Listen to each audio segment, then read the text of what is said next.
Hi, welcome to Thursday with a Friend. My name is Lawrence, and today my special guest, Realm of Toys, Frankie. How are What's you up? doing?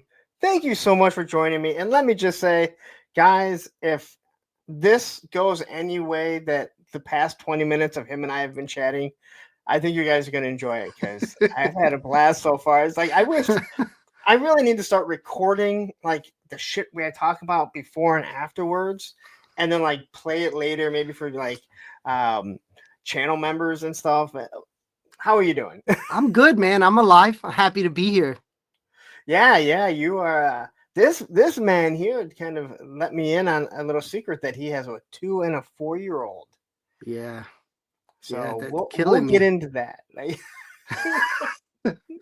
But you're a young man, you said so. I don't feel young. That's because those little bastards will suck every bit of energy out of you, Oh and yeah, you don't even realize it. yeah. They guard the gates of hell right at the entrance. I think it's the gates of heaven is the ones that guard it. Not my savages. Anyway, how's your week been so far? It's good. I was really looking forward to this. So Oh well, I was looking forward to having you on. You are one of the Hella Dope Toy family, I guess we could say. So you won't hear me plugging my code today because he is also one of the people with the 10% off code. I also won't be plugging his either. oh man, this is great. It's weird when you're on like Hella Dope Toys, like like it's become such a running joke of promoting my code because everyone promotes it now. Like when I'm on like Oz's Clubhouse and stuff, it's Yeah, become a big running joke and everything. You have to remember, like there are other people that also have the code, I try and not like to sound like a car salesman. I'm always like, oh, let me stop. at Joe Fest, I had all my stickers, and man, I by the end of that third day, I was so good. Like when someone would come up to me because I'm like, here, have a sticker. Like I always pass them out like they were business cards. QR codes. No, just my sticker. Okay. I need to get that. Yeah, those QR codes. I don't know what they'll take you to your own website. Like just type it in. Yeah, you could just go on there, right? It's not that hard. It's a punk with toys. It's not that they're real easy words. I can't I can't read or spell that well, so they got to be easy words for myself. Also, we'll be great friends because I'm like a caveman. Can't work a well, computer. I can't work anything great. let me ask you then. Realm of Toys. Where does your YouTube name, your Instagram name come from? So I basically going back, I've been collecting my whole life. Like I love toys. My dad was in the Navy. Um, he collected toys. I just started singing in the Navy. Just in my head, my dad was in the Navy too. I some Okay. people never heard the story. So yeah, I was born into all this stuff. So I never took pictures. That was all during like the COVID times. I Okay. started getting into all of that. But yeah, once I thought about it, I was like, you know what? Realm of Toys sounds pretty cool. There was a toy store I used to go to that sounded similar to that, and that stuck with me, so I just used that. Just Realm of Toys, like because of everything, and you can see a lot of the stuff in the background there. There's a No, lot of Realm stuff out there now. I right? I work for a company called Elite Imaging Okay. Systems. Um, oh my God, there's so many things that are elite, and I'm like, Yeah. there is no way in hell every one of you is elite. It's just like the skate park that I go to. It's modern skate, okay. and there's so many modern things, modern printing. Like, oh my God, you guys are all modern. You guys are all elite. Like, for the love of God, like you don't realize that you're either working for one or I'm really close with modern skate. It's like, oh my God, dude, this is ridiculous. Y'all can't be modern. Y'all can't be elite. All right. It's true. A lot of companies use those similar names a lot. Easy words, So, but hey, you know what? I'm not like I said, I'm kind of a caveman when it comes to this stuff. Oh, me too. if you look at my YouTube, if you look at my reviews, they're very basic, very generic. They're all done on the iPhone for the most part. I need Okay. to do more, but hey, I already spent enough time here. So you want me to learn something? Because people are like, you could just. I'm like, yeah, I could. You have no idea how Right. much time I spend here. I'm like, I don't even have time to scratch my head. You want me to learn how to do what? Oh, especially you with little kids. Like, oh my god, Yeah, it's rough.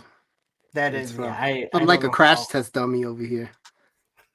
That's how they probably think of you. Yeah. Oh yeah. How hard can we hit dad? Oh, that hard, huh? Oh yeah. Tackle, biting, jumping, all kinds of stuff. Well, again, you're nuts right now. But you're again, as when we'll talk about it. I guess I think you're about the exact same age that I was when I had mine. Okay. Uh, I had Andrew at 31, and then Olivia 34. So Oh yeah, that's yeah. almost. But it's been a long time. Similar. I'm about to turn 49. So You got wisdom, man. You need to share some of that. I wisdom. I paid child support for it. So I'm still paying on one. So Okay. one just ended. I'm still paying on one. Okay. It doesn't matter. Like my ex and I, we get along. So it That's doesn't. good. Matter. It goes to the kids because neither one of us have a lot of money. So I can see where it goes. But Real quick, I also wanted to say bear with me because I'm using my phone, so I can't really see the chat. For some reason, when I do oh these, my chat is like completely like I don't see it. no, Like if I see it, I can't like look at you and talk. oh So yeah. Don't like if anyone has any comments that I notice, yeah, I go ask just want to me. say Yeah, I'll I don't want to highlight it. sound like a douchebag. Like people are asking questions and I never see any of it. I'll let you know if someone has Okay. something. But quickly, let's just ahead of the chat really quick. We have Son of a Crayon Slayer here, Same Time Toys, Christoph Scuba, GI Bro, who has the best arms in the community. Men Hosa is here, SES Dog, Joe Fan 84, Turk Murphy Solution, Machine Man has joined us. I don't see any of the regulars. I love football. Hi guys, home everyone is having an awesome week. I hope so too. Damon Knight has joined us. Hey, yeah, I know the football game's on, but I don't stop for football. They're supposed to stop for me. I didn't stop for Monday Night Raw, right? Yeah, I don't. I mean, there's a bunch of regulars here, but the normal regulars aren't here. There must be someone much cooler than us doing some sort of stream right now. I know it's not football because for the most part, toy collectors don't care about football or any type of sports ball. I could only imagine how many streams go live every day, you know. There's a lot of people that do all this stuff. When I picked Mondays, it was because I literally picked it because of Geek Dead Life was on Sunday, Okay. and then Toy Anxiety is on Tuesdays. And I used to watch both of them. I haven't watched either one of them in months. Uh, so I didn't want to go up against either one of them because I thought Hmm. it was just stupid. Yeah. especially Geek Dead Life. I believe he's still a little juggernaut, just kind of rolling along. But I know for the longest time he was really, in my opinion, the YouTube live streamer. So I picked right in the middle. I knew I had to pick something that I could do, I could commit to. Well, they still skate. I used to skate every Wednesday, so I'm like Wednesday's out. I thought Tuesday was out, Sunday. I thought Friday was a dumb day to try and do it all the time because I'm like, if people want to go out on dates, and then I realized most of us are in our 40s and they don't date anymore, so I get home anyway. And this one just came about because we wanted to do I wanted to do a second show, and Thursday was the other night that worked for me. So it's all about just kind of Whatever fits in your schedule. yeah. I tell everyone, I go, if you want to start doing lives and Monday night at 9 p.m. when I go live is the only time you're free, then that's when you go. You can't worry about stepping on other toes, especially if you're first starting to try and make your name. Hmm. If you're trying to compete with someone else, well, first off, you're a dick. But remember, like YouTube, Yeah, just have fun. yeah, YouTube. Don't I worry mean, about that. anyone go back and watch it. I always tell everyone My job is not to make anyone not watch someone else. It's to try and make someone watch me.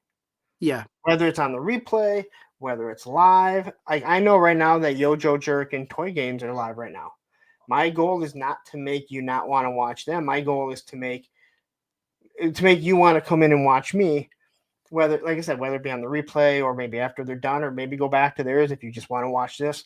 So, and they also do it on Monday too. So I'm Okay. directly against them on both days, which, and it just happens to be, coincidental. So Yeah, but it's your time schedule. It's not your fault. What did Jay Astro here say? Jay Astro here is saying, I have all the regular viewers tied up, tied up secretly in my basement somewhere. If you ever want to see them again, pay me 100,000. No police. I don't need those people that bad.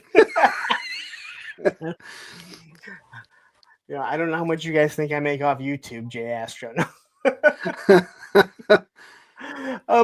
All right. So anyway, let's start off. Do you mind me asking how old you are? I'm 35. So you're a youngin in this. I mean, 35 to me is like you're 35 going on 50. Well, that's because you had kids. Yeah. That's because you had kids. All right, so 35, you're young in this. I mean, when I talk to people that are in their early 30s and they collect GI Joe, I'm always like, how did you get into GI Joe? But kind of forget that GI Joe was going pretty strong, even with O-rings in the early 2000s. They were making different they were making different versions of them. They're just not the same ones that we had, or did they look at it as part of the Real American Hero line? Yeah, you guys are lucky. You had all the good stuff. You're never going to get an argument out of me that I grew up in the greatest era of toys, which was the 80s. But it's hard because, there was no internet. So we were just getting this stuff. And, I always say you had friends that played with Transformers. You had friends that played with He-Man. I was the G.I. Joe guy. I had a lot of everything. But, you'd go to I had a friend, he had all the He-Man. So when we wanted to play He-Man, we went over his house.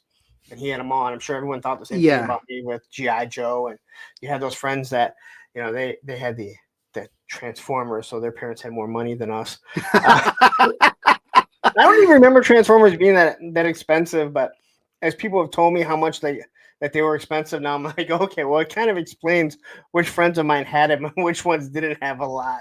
I could imagine compared to G.I. Joes, the Transformers were probably a lot more.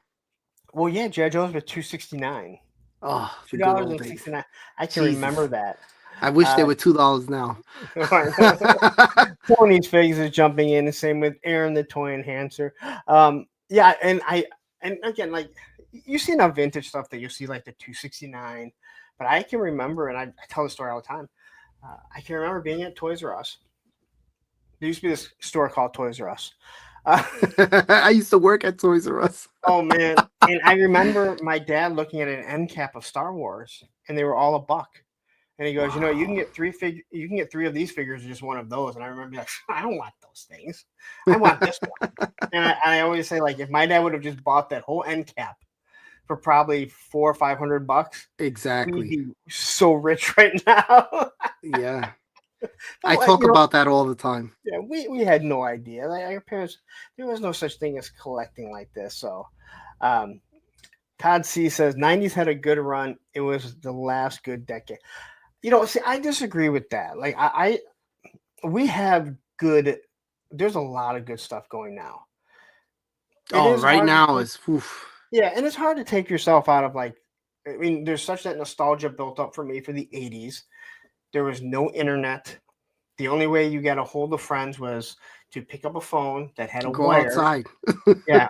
Or the cordless thing, and anyone that remembers breaking their cordless phone with the long strings, the answering machine. I remember that. Your friends would call and leave a message. Yep. But anyway, so where were you born at? And where? I was raised in Brooklyn, New Okay. York. I wasn't able to tell. Yeah. Oh, I didn't. Everyone right now is gonna be like, everyone's gonna be like, That's the first thing I hear all the time. And But it's not bad. I mean, I can tell that you have that New York accent, but you don't have it where it's hard to understand you. okay, You good. don't have that Boston accent, that's for sure. I don't Okay. understand how like that comes about. Like I can't understand a word you're saying. Yeah, it's funny that a lot of people are like, "Hey, where you come from? Where you're at?" I'm like, "Oh God, is that noticeable?" Because living out there, no, everyone sounds like that. You don't really have anyone say, "Hey, where you come from?" I think with you, there's talking with you for the past 20 minutes, and I think did we meet at PowerCon? No, I've Did never we? been to PowerCon. Okay. I do I want to thought go though. I thought someone said that we had met, and I thought it said at PowerCon. That's the only place I would have met you because I know you didn't go to Joe Fest. You didn't go to Legion's Con, right? No, no, Okay, I I would went have to loved Legion's to. Con. No, I went to that PowerCon well 2 years ago now. Okay. Um, and then Joe Fest. So, but someone had said that like, no, he was there with us. Remember? And I was like, I don't. I'm glad. Like, I'm glad. I Like, have a clone out there somewhere. yeah. No, but like, you don't have like you're very mild mannered. Like, I've talked to you when you were on with Held Up Toys, but we really weren't talking because we were just kind of there to talk about boxes. The greatest toy boxes ever made. Yep, damn right. Like, you don't really think those things are that useful till you have them, and you're like, No, they really are. I use them all the time. and I love them because they work well with 6-inch figures or 1/18 scale. Like you can Yep. really use them for any scale that you want. Uh, as cool as they are for 6-inch, they'll actually probably fit better for 1/18 because you can I fit haven't tried that. I got to try that. just again like you have a bigger crate. But then if you have a big crate for 1/18 for 112, then you're like this is just too big and in my way. Yeah, So all right. So how did you end up growing up? Like, did you have any siblings? Were your parents together? yeah. So my parents are split now, but back then, we bounced around a lot. So I was raised in Brooklyn, moved out to Queens, then Staten Island. So I made my way around all the. Now I'm currently in Jersey. Okay. So Yeah, how close to Mythic Legion? Like, how close to like where in Jersey? I'm in Old Bridge, New Jersey. I'm about, I'd say, an hour away from their warehouse, give or Okay. take. All right. Because because last year I was there the week after Legion's Con for Okay. work. Um, the regional headquarters over there, and I made it there for I don't know for some award, and I went to Chubsy Wubsies. Okay, yeah, I know No, Chubsy. yeah, because I was just like, hey, I'm in the area. Let me see what there is. So I checked out Chubsy Wubsy, which guy's a wonderful guy. That guy Oh is yeah, he's a sweetheart. super He's great. nice and a good small store, and they really utilize their stuff. So I was just Yep. wondering how close you are. So if I ever make it out that way again, not that I make it out to Jersey It's very not often. it's That's not the only far. time I've been to It's the not east side. far. It's like an Okay. hour. If you ever out there, I could always pass by. Yeah. Well, again, like when I went out there for work, I asked my boss. I said, "Hey, is it cool if I just stay the whole weekend?" I'm Oh, going to drive nice. down to Baltimore. I drove down. I saw Oz. I stayed with a friend of mine that I hadn't seen in like 20 years. Um, so it was cool to just kind of have a. And then I was off the whole week because it was the week of Thanksgiving. So Oh, I always took sweet. it So you off. had So like a for whole me, road trip.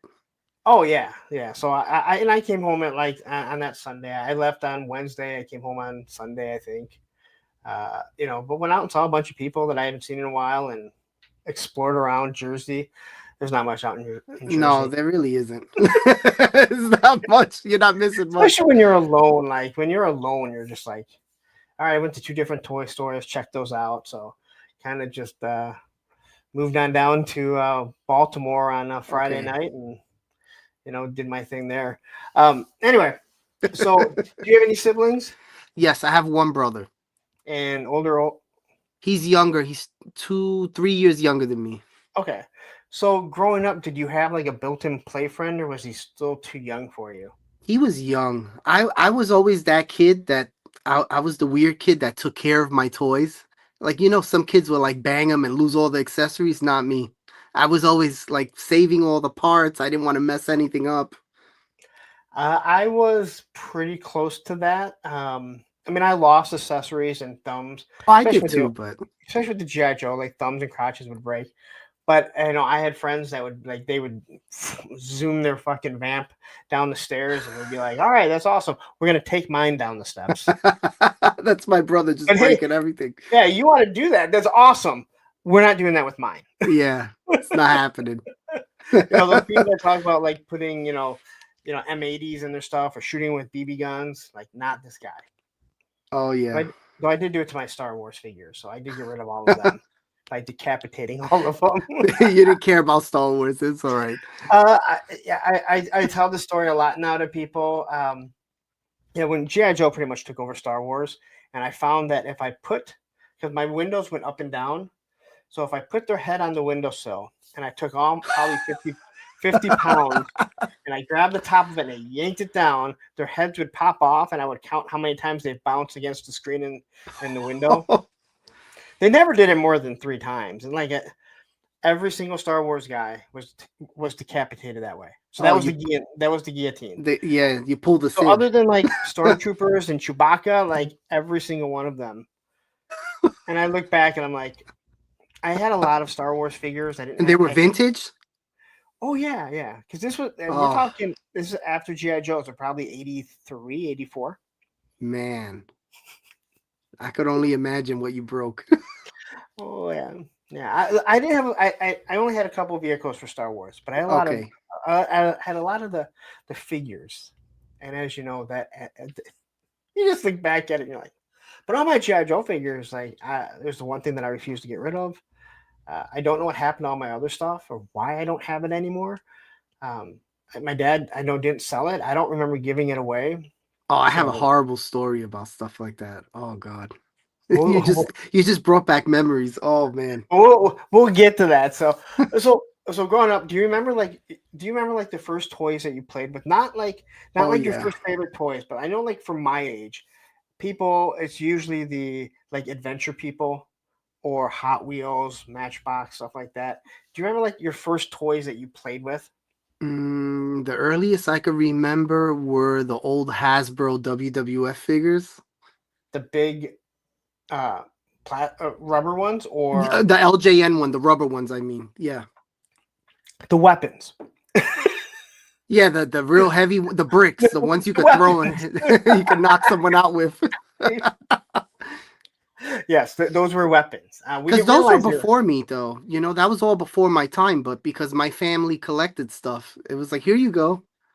There are certain things that I feel like have always been hand-me-downs. I think like Motu is like one of the greatest hand-me-downs ever. Like the original Masters of the Universe. Like I don't know why. The LJN figures.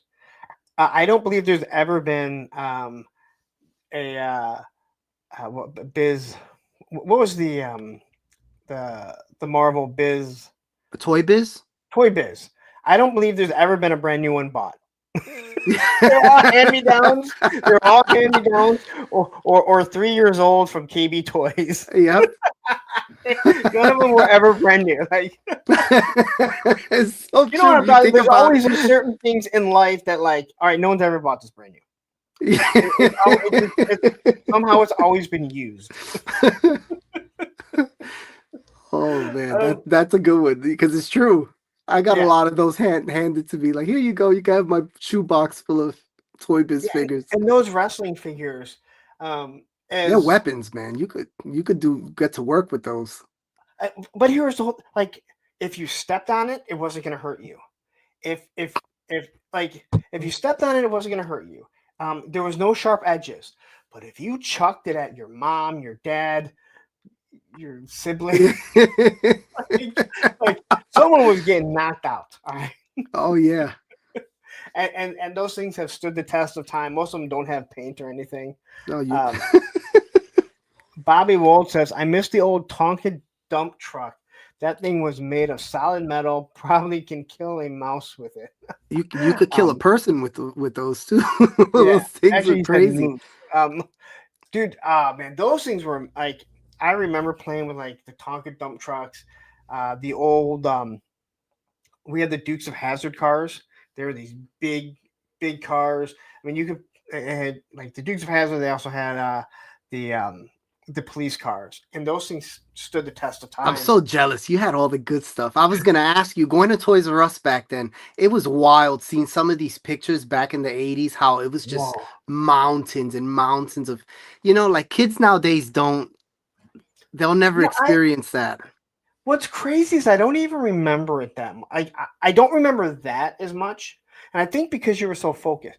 What I remember was the Nintendo aisle, Okay. and they didn't have the games there. They had the Yeah, tags that you the would pull, tickets. but there Hmm. would be two aisles full of Nintendo. There'd always be like I don't know, like a third of an aisle that was for Sega, Yeah. like a really small part for what was left for Atari and television and things like that. And Nintendo would have these aisles, and you'd pull the tags, um, and What an sometimes you just pull experience. it, hoping that like your parents would buy it for you, and usually they'd be like, "I ain't buying that for you." It's true. um, so what was like? Do you remember like your first love, like your first toy love? Do you remember what that was? Yeah, wrestling. That's always It's been always been my number one. so. So what year were you born? 89. 89. Okay. Yeah. What date, please? March 1st, 1989. March 1st. Wow. Can I tell you a really sad story? You were born like 2 weeks after my mom died. Oh no, I'm sorry. No, don't worry about it. It's been a Oh long man. time. I'm sorry. No, don't worry about it. But like seriously, like she Wow. February 17th. So like exactly 2 weeks after. That's wild. Um, you could be reincarnated as my mom. Just so you know. Hey mom, how's it going? You do great photography. I have a I'm morbid sense sorry. of humor. It's like I'm trying not to laugh. So my Oh daughter was man. born on February 18th, and she was just rough on my ex. And we still say like my daughter would still be in the womb if she would still be in the womb if they didn't make her come out. All right, Oh, that's how mine bad. too. So when the moment it hit where it would be safe for her to be born, Susan was like, "All right, today," and then 2 weeks came. It was like 2 weeks before is like when they say they're safe with the due date. Then the Yeah, due date yeah. came and went, and then it kept going. And she was just every day. She's like, "Dude, today," and then Oh, finally we get that's to the wild. February we get to February 17th, and my ex was like, "She's not being born on the day your mom died. Your aunt will be like, oh my god, it's a miracle," and I don't want that. This is her day, and I swear to God, all these days that she's like today. She was like, nope, not today, not today. And then that 18th came, and she was like, "You are coming out, girl. You are coming out. You you have been freeloading and squatting in this body long enough." Freeloading. Allison, I do. I have to remind people that I didn't have a mom. I mean, I'm part of the Dead Moms Club. So Oh my god. if anyone watches Dan Patrick, you know what that's from, because they're all part of the Dead Dads Club. Oh man. You a Um, trip. again, it's been. I mean, you're 35, so it's been 35 years. So it's one of those I hear things where, you. like, you know, you pass these milestones, and it also depends on the person. Like I see these people that are like, oh, it's been 5 years since I last saw you, mom, and I'm like, shut the fuck up, dude. I'm like, shut the fuck up, dude. I found my mom dead when I was 13 years old. All right, stop Oh your my fucking god. whining. It's been 5 fucking years. You're good.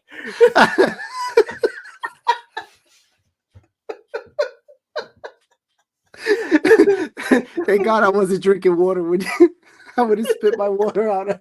I- Right now, everyone's like, "This guy is such an asshole." No, this is great. You got dry humor. This is great. Um, I'm a sick bastard. Okay, Oh and man. that first class ticket to hell is going to be nice because all my friends are going to be in hell, so it's going to be cool. You know, Ed and I Oh talk my about it all god. the time. You know, action fix. I'm like, I don't want to go to heaven because none of my friends are going to be there. They're all going to be in hell. I'm going to be all alone if I made it up there. Holy shit, this is great. All right. So anyway, um, wrestling figures. Yeah. You said that was your first love. So what was like the first wrestling figures? I mean, you had LGM, but what was the first like actual? You remember the little Hasbros? Yes, Yeah, I had a the little bunch of 5-inch those. ones, right? Yeah, and those were being made while I was getting all into the Okay. toys and stuff. So I had a bunch of those. I had a bunch of GI Joes too. But we, being in the 90s, we had all the colorful shit, all the Yeah, the yeah. the greens and blues and lime greens and purple. And I wasn't really too crazy about it. I remember telling my dad one day, like, if this guy was in a jungle right now, he would get shot right away. Like he's gonna stick. I'm a little kid saying this. Why would anybody make this? This makes no And sense. and you live in New York, so you see all city, and you're like, this guy would die. This son of a bitch is he's gonna get shot. He's not gonna make it. Man, you're growing up in New York. The Alley Viper should have been like your favorite guy. Yeah. You should have been like, I need this guy to take me around here, Dad. Yeah. Yeah. So one day my dad's like, oh, what he tell? He's like, oh, they back in my days we had a lot of GI Joe stuff too, and once in a while he would give me some, and I loved those because it was like Breaker, it was all the older guys, and I was like, okay, this makes more sense. I dig these, Yeah. and I kind of skipped a lot of that and went back. Yeah, I was. Yeah. I gotta say that I was done with it by that time. I was skateboarding and didn't really pay too much attention by the 80, probably 90, 91. So yeah. Uh, Joe Fan 84 says, I'm a March baby too. I came on Nice. 26. Do you know what March 26 is? No, It what's up? is the anniversary of the Detroit Red Wings and the Colorado Avalanche in the greatest regular season hockey game ever, where they have a Nice. huge brawl. I can remember exactly where I was, at whose house I was watching, who was there. It was awesome. Nice. 97, because it was when they finally won the Stanley Cup that year. Just go back and watch it, even if you don't like hockey and you like seeing brawls, because it was an all-out clusterfuck. I could imagine those guys. It's, Yeah, it's they're so much rough. fun. The fact that there's certain dates that like That stick out to you. I don't remember the date of WrestleMania 3, but I was there. 92, 93? No, No, 90. WrestleMania 3 was 87, Okay. but I don't know the date. It should have been like April 1st. Might have been like, Who was main eventing that you WrestleMania? don't You know what remember? WrestleMania 3 is? We're done. Wasn't that on? WrestleMania 3, Wasn't that the Andre and greatest Hogan? WrestleMania of all time, where Hulk Hogan picked up that big, mean, ugly giant and he slammed him and he shook all of Yeah, Pontiac, isn't Michigan. isn't that 93? No, 87. Oh, I'm not sure. Well, you listen. Oh, I know. Having kids is my excuse. I'm brain dead. So. Well, WrestleMania was around well before you came along. Oh I yeah. mean, in life. Oh yeah. 89 would have been Hogan versus Macho Man, actually. Yeah. You're right. Yeah, the Mega Powers. That was good. Like, we'll get into wrestling later on, because it sounds like Okay. you loved wrestling. So I grew up on the 80s into the 90s and into the. I'm interested to talk about the 80s because that's all the good. I'm jealous. That's all the good stuff. I buy old. I love picking up old figures when I can. I love all the 80s and 70s. I got some Big Jim. I throw down. I don't really get into that. I mostly become modern. I won't lie, except for the GI Joe stuff. I'm not gonna lie. I'm modern now. I stopped, but I do have a lot of it. the 6 inches, I can't, yeah, the 6 inch figures, the 6 inches that I get. The 6 inch figures, I have to say they have a way of taking over and leading Yeah, you into um, it's not a just rabbit collecting hole. 6 inch figures, but the amount of figures, lines of figures with six that are 6 inches. Again, there's no way that I'm saying that does not come out wrong. That's what she said. No. Here, I guess maybe we can just give it to everyone. Really, I can't believe I said that either. That's what she said. You just take it away. um, um, no, I mean the GI Joes led me down, but I mean they led me to the, Four Horsemen, A Walk, um, all the stuff like that, Marvel Legends, like that type of stuff. So let's say current day right now. What are your top 3 brands that are like your go-to? GI Joe. Uh, I want to say Operation. Well, I want to say Fresh Monkey Fiction or Operation Monster Force right now, but they're still so fresh. Um, if I wasn't all in on GI Joe, I would probably be really. I'd be way closer to being all in on Four Horsemen just because of their stuff. Their sculpts and everything are just amazing. I fell into that rabbit hole. That's definitely my number 1 right now. And for me, I don't have to worry. I didn't become a completist. Um, I didn't become a completist. I really went with the Motu Origins, but I've gotten Mhm. out of that, so I'm kind of completely washed of Motu stuff for the most part. Okay. Although I think some of the stuff is really nice. Um, Marvel Legends has been killing it. Oh, you know what? The Jada Street Fighter figures, Oh, I love those and I'm too. not even a Street Fighter fan. Like, all my friends played it, and I hated it just because I didn't want to play video Those games. figures though are amazing. The So good. articulation you get for that price point with all the stuff you get with them, you're not beating that. No, you can stand them on one foot. You can Yep. fight them. You can get them in their poses. You can do all kinds of stuff. And every time I do a review, I'm like, even if you're a figure collection, if you're a toy collector, if you're a figure collector, this is what you have to get. You have Yep. to have at least one because that's how I I felt agree. about.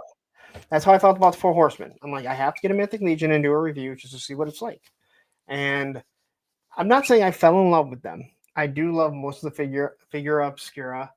Um, I've been picking those up. A matter of fact, mine just shipped today for the uh, Ghost of Christmas Past. So, but I didn't go down that rabbit hole. Like I gotta have everything. But if Oh, I I wasn't, haven't. I didn't either, but yeah. I'm falling But if I into it slow. wasn't, yeah, if I wasn't doing Joe, and like Operation Monster Force, I would probably be almost all in on their stuff. Those Not Monster so much. Force figures look good. I haven't gotten any, but they look Ooh, great. They look really cool. they're And, so nice, and I love and the way the gear's painted and stuff. It looks good. they are top notch. And I haven't. Not all of them have been perfect from what people have seen. People have had issues with the paint, but you Okay, contact BBTS and they take care of it right away. So great. those are ones that I like. If you get a couple, you might start to be like, "Oof, Oh yeah, I need more." because I'll probably put it with my Joes too. They all scale right together. Yeah. A matter of so I actually took. Trying to think of what I did with. I took his vest off him. Which one is that one? That's This the, is one the of trooper, the the vampire trooper. yeah one of the vampire troopers. I kept buying more. I bought like 3 of them already Okay, because PayPal credit, like if you have over $100, uh, well they changed it, but if you had over $100, you had 6 months to pay it back. So okay. this way it gives me time to pay everything back. I'd be at like $75. I'm like, I'll just throw another one of these. So I did that a couple of times. um, but I started kind of like finally messing around with them. Have you watched the movie Extraction on? Yes. So I took a Thor's head. Oh, I saw you posted that. That was Yeah. really cool. So let me see if I can do this quickly here. So because of Top Fun Retro Toys, he did an extraction gun. Nice. And he put just a little piece of cloth on the front, put a rubber band, so it's like that cloth suppressor he made. And then I had a Thor head from one of the Thor figures, obviously. And it's the Thor body that he's like almost 7 inches tall, so he's way too big. I popped it on that, and I'm like, this works out perfect. Nice. That was really cool. I like that. Thank you. What's up, Hustle SM? And then we have Mr. Mad Gus who has joined us. All right, so you fell in love with the WWF figures. Yeah. It's still WWF to me. It might be going back to WWF. I wonder if they do that. Well, they're going to Netflix in January, and I heard it's gonna get crazy again. Attitude Era. That's what people are saying. I can't say, well, the whole WWF came because they couldn't use it overseas because of the World Wildlife Fund. Screw them. Well, that's what I said. That's what I said. Like the world, like no one's confusing it. Like, oh my god, they're too completely. Yeah. I thought I was supporting this panda here.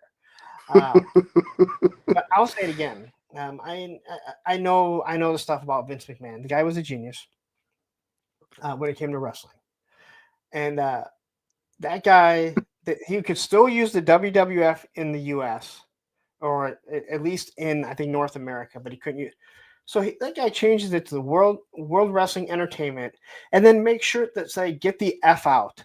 So he just made him millions of dollars. Like, good job, guys. Like yep. Yeah, you were, yeah. Like that really hurt him. He just make sure that says get the F out. Yeah, made it all back. Millions of dollars. He's like, well, I made that money back. Yep. So, what other toys were you into as a kid? Oh, everything. Star Wars, G.I. Joe, wrestling, Thundercats, He-Man. Okay. So you're I went coming back. In, yeah, you're coming in right at the Power of the Force. Yeah, it was all Power of the Force. I mean, the big jacked up characters. Well, we did a whole May the Power of the Force last year, where we did reviews on old figures from Power of the Force. That line went deep, man. I know it went well deeper than I realized because people were like, I want to do this figure because I wanted just to have fun and get all these YouTubers and have at least one person do a review of the Power of the Force figure all through May. So Allison and I put it together, and it was hard getting 31 people because some people said they were going to do it, then they kind of bowed out. And I'm like, they're $5 to $10. So I'm willing to ask someone to go, hey, do you want to get involved? Yeah, the prices are still pretty cheap on them for some of the, the figures are cheap. I had that whole line. I had like I did too. Half Moon Boba Fett, .01 Boba Fett, long lightsaber, short lightsaber in the long tray. Wow. Yeah, they weren't worth shit. No. They were nothing. No. They made too many of them. But yeah, like you're the first person that's brought up those. Well, maybe Bobby B did because he's like your age too, or maybe a little bit younger. Most people like that brought them back into toy collecting. But for you, that was like you're getting the special edition Star Wars. So you don't even know as a kid growing up, like that they're making changes to it. Yeah. I didn't. Yeah, it was just like it was the norm. And then you get the Phantom Menace as a kid. Yeah. So you would have been. It was just nonstop. In 97. So yeah, oh man. Did you see like the Phantom Menace and all that is in theaters? Yeah. Well, I mean, we saw 3 times on opening day. Yeah, I went opening day. I remember being a kid and falling half asleep. We went to a showing that was like 10 or 11 at night. It might have been like an early screening, maybe. I don't remember. Yeah. So we saw the Phantom Menace 3 times opening day because we're like, this is gonna be so awesome.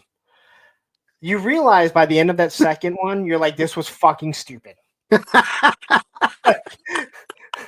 It sounded like a great idea, But then you realize I do not need to see any movie 3 times in Yeah. one day at the movie theater. I remember being a kid and I wasn't as impressed because I love the original three. I grew up like watching that I, almost every week. So it's like you had to top that for me and it just didn't. yeah, I mean, I maybe because it had been so long since we saw something. I really like the Phantom Menace. I mean, Jar Jar again. No, it was a good movie. It wasn't But bad. when people rip on, sorry if we're talking about the Phantom Menace, we're probably losing viewers right now. When people rip on pod racing, I'm like, how can you hate pod racing? It is awesome. No, I I don't thought that understand. was awesome. I liked Like, it. especially if you have, and everyone has a sound system now, man. Put that thing on and just let those things race around for the 10 minutes they go. Watch the extended scene. I love pod No, it racing. was cool. It was And really then the cool. final battle scene is, in my opinion, the best lightsaber scene ever. Yeah. When Oh now yeah, with Darth now Maul. why they all didn't just shoot Darth Maul as soon as he opens? I'm like, you can't block that many bolts, and then you have two Jedi. I remember being a kid and I'm like, why'd they kill him off? He was great. We, I know we're jumping around. I know we're jumping around. So, like I said, we saw it 3 times. Okay. And by that third time, we're sitting in line waiting, That's dedication. and we're like, I cannot believe they killed off Obi-Wan Kenobi. And we know everyone's waiting that hasn't seen it. And then you see people, and I was like, oh, dude, I'm so sorry. Like, I don't know. I don't know what they're going to do. And people were getting mad. Like, you're just like making up rumors. So, think of the shock when they found out I was lying. Or not just me, but all of us were lying. Anyway, okay. So you're a kid. You're into pretty much all the toys. Anything that you get your hands on, it sounds like. Yeah, my family was always going to thrift shops and flea markets. That was always like a big thing. Going to the flea markets. Dude, I just drove by one of them about 45 minutes away from my house. And I'm like, you're never going to find good deals at flea markets Not anymore. it, the internet killed that. Yep. Yeah. Because that's when you can go find the G.I. Joes or Star Wars and find real good deals. You ain't going to ever find it again. It Yep. sucks. It's yeah, it's sad, but it's true. As great as the internet is, and it's kind of It killed off some, yeah. it killed off some wonderful things that people will never get to know. So I guess it's not that bad. If they don't know it, they don't know what they missed. But Yeah, like kind of the magic died off, when you would go into a store and you didn't know what was coming out or when it was coming out and it would just yeah, pop up. We kind of like, okay, this is pre-order, this is oh that. yeah, you know when Target's supposed to be getting it, and we were just When you're talking there about harassing the workers with the barcodes. Go get my shit right. if you have Pop Finder, it says that it's here. All right, it says that it's here. Pop Finder won't lie to me, Target. I have so many stories I could tell you. So through elementary school, you go into middle school like most of us. Now, are you still playing with toys at this time, or and I usually bring this up because Yeah.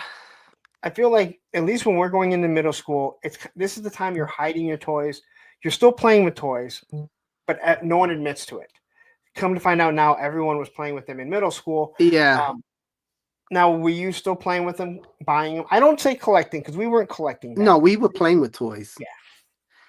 I think in middle school, I was still playing with toys. I was open about it. I didn't really care too much. It wasn't until like halfway through middle school, I was like, okay, I still did, but I didn't share it as much. Or Yeah, you were gonna go home. You I might was have one or two friends that you played with, but I was too cool for that during those times.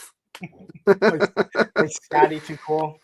Oh yeah, Scotty too hottie, and doing the worm. yeah, Scotty did the worm right, and then the king's son did. He did the bad dancing. Yeah, he did all the bad dancing. What was his name? Grandmaster Sexy. Grandmaster Sexy. Because he had so many names before. with the fake braids. He had fake hair. Too cool, and then they brought in what's his face? Rikishi. right? Rakishi. I want to say Yeah. Rafiki. I'm like, no, Rafiki's from the Lion King. All right, so you're still buying toys and playing with them, but you're hiding them. Oh Now, yeah. are you switching over? Because like when you get into high school, have you completely stopped buying them, but maybe shift? I feel like a lot of people go to comic books because one, they're either easier to hide or it's easier to explain. Like, hey, I just like reading the Yeah. stories. So I always had comic books too, but I wasn't like huge on comic books. It was always toys for me. But I would say during high school, there was a period where I completely stopped. Okay. Everything got put away. It was all in storage, and it wasn't until I would say like my junior year of high school, one of my real good buddies, we went hanging out one day and we saw this small toy shop, and I was like, "Holy shit! These are all new figures coming out. This is some really cool stuff."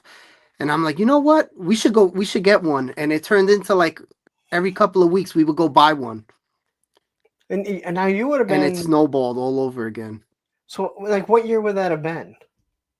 Oh man, that's a That's lot to early two. ask of me. That's early 2000. No, That's yes, the early early 2000s 2000s. for you. It is, yeah. And by that time, I think you started to have it. Like I grew up where, like I've told it before. Like in '94, when I graduated, I was the only skateboarder in a school with 2,700 kids, Okay. almost 3,000 kids. I was the only skateboarder. Then the X Games started coming, and it started to grow. So I went through like the death of skateboarding.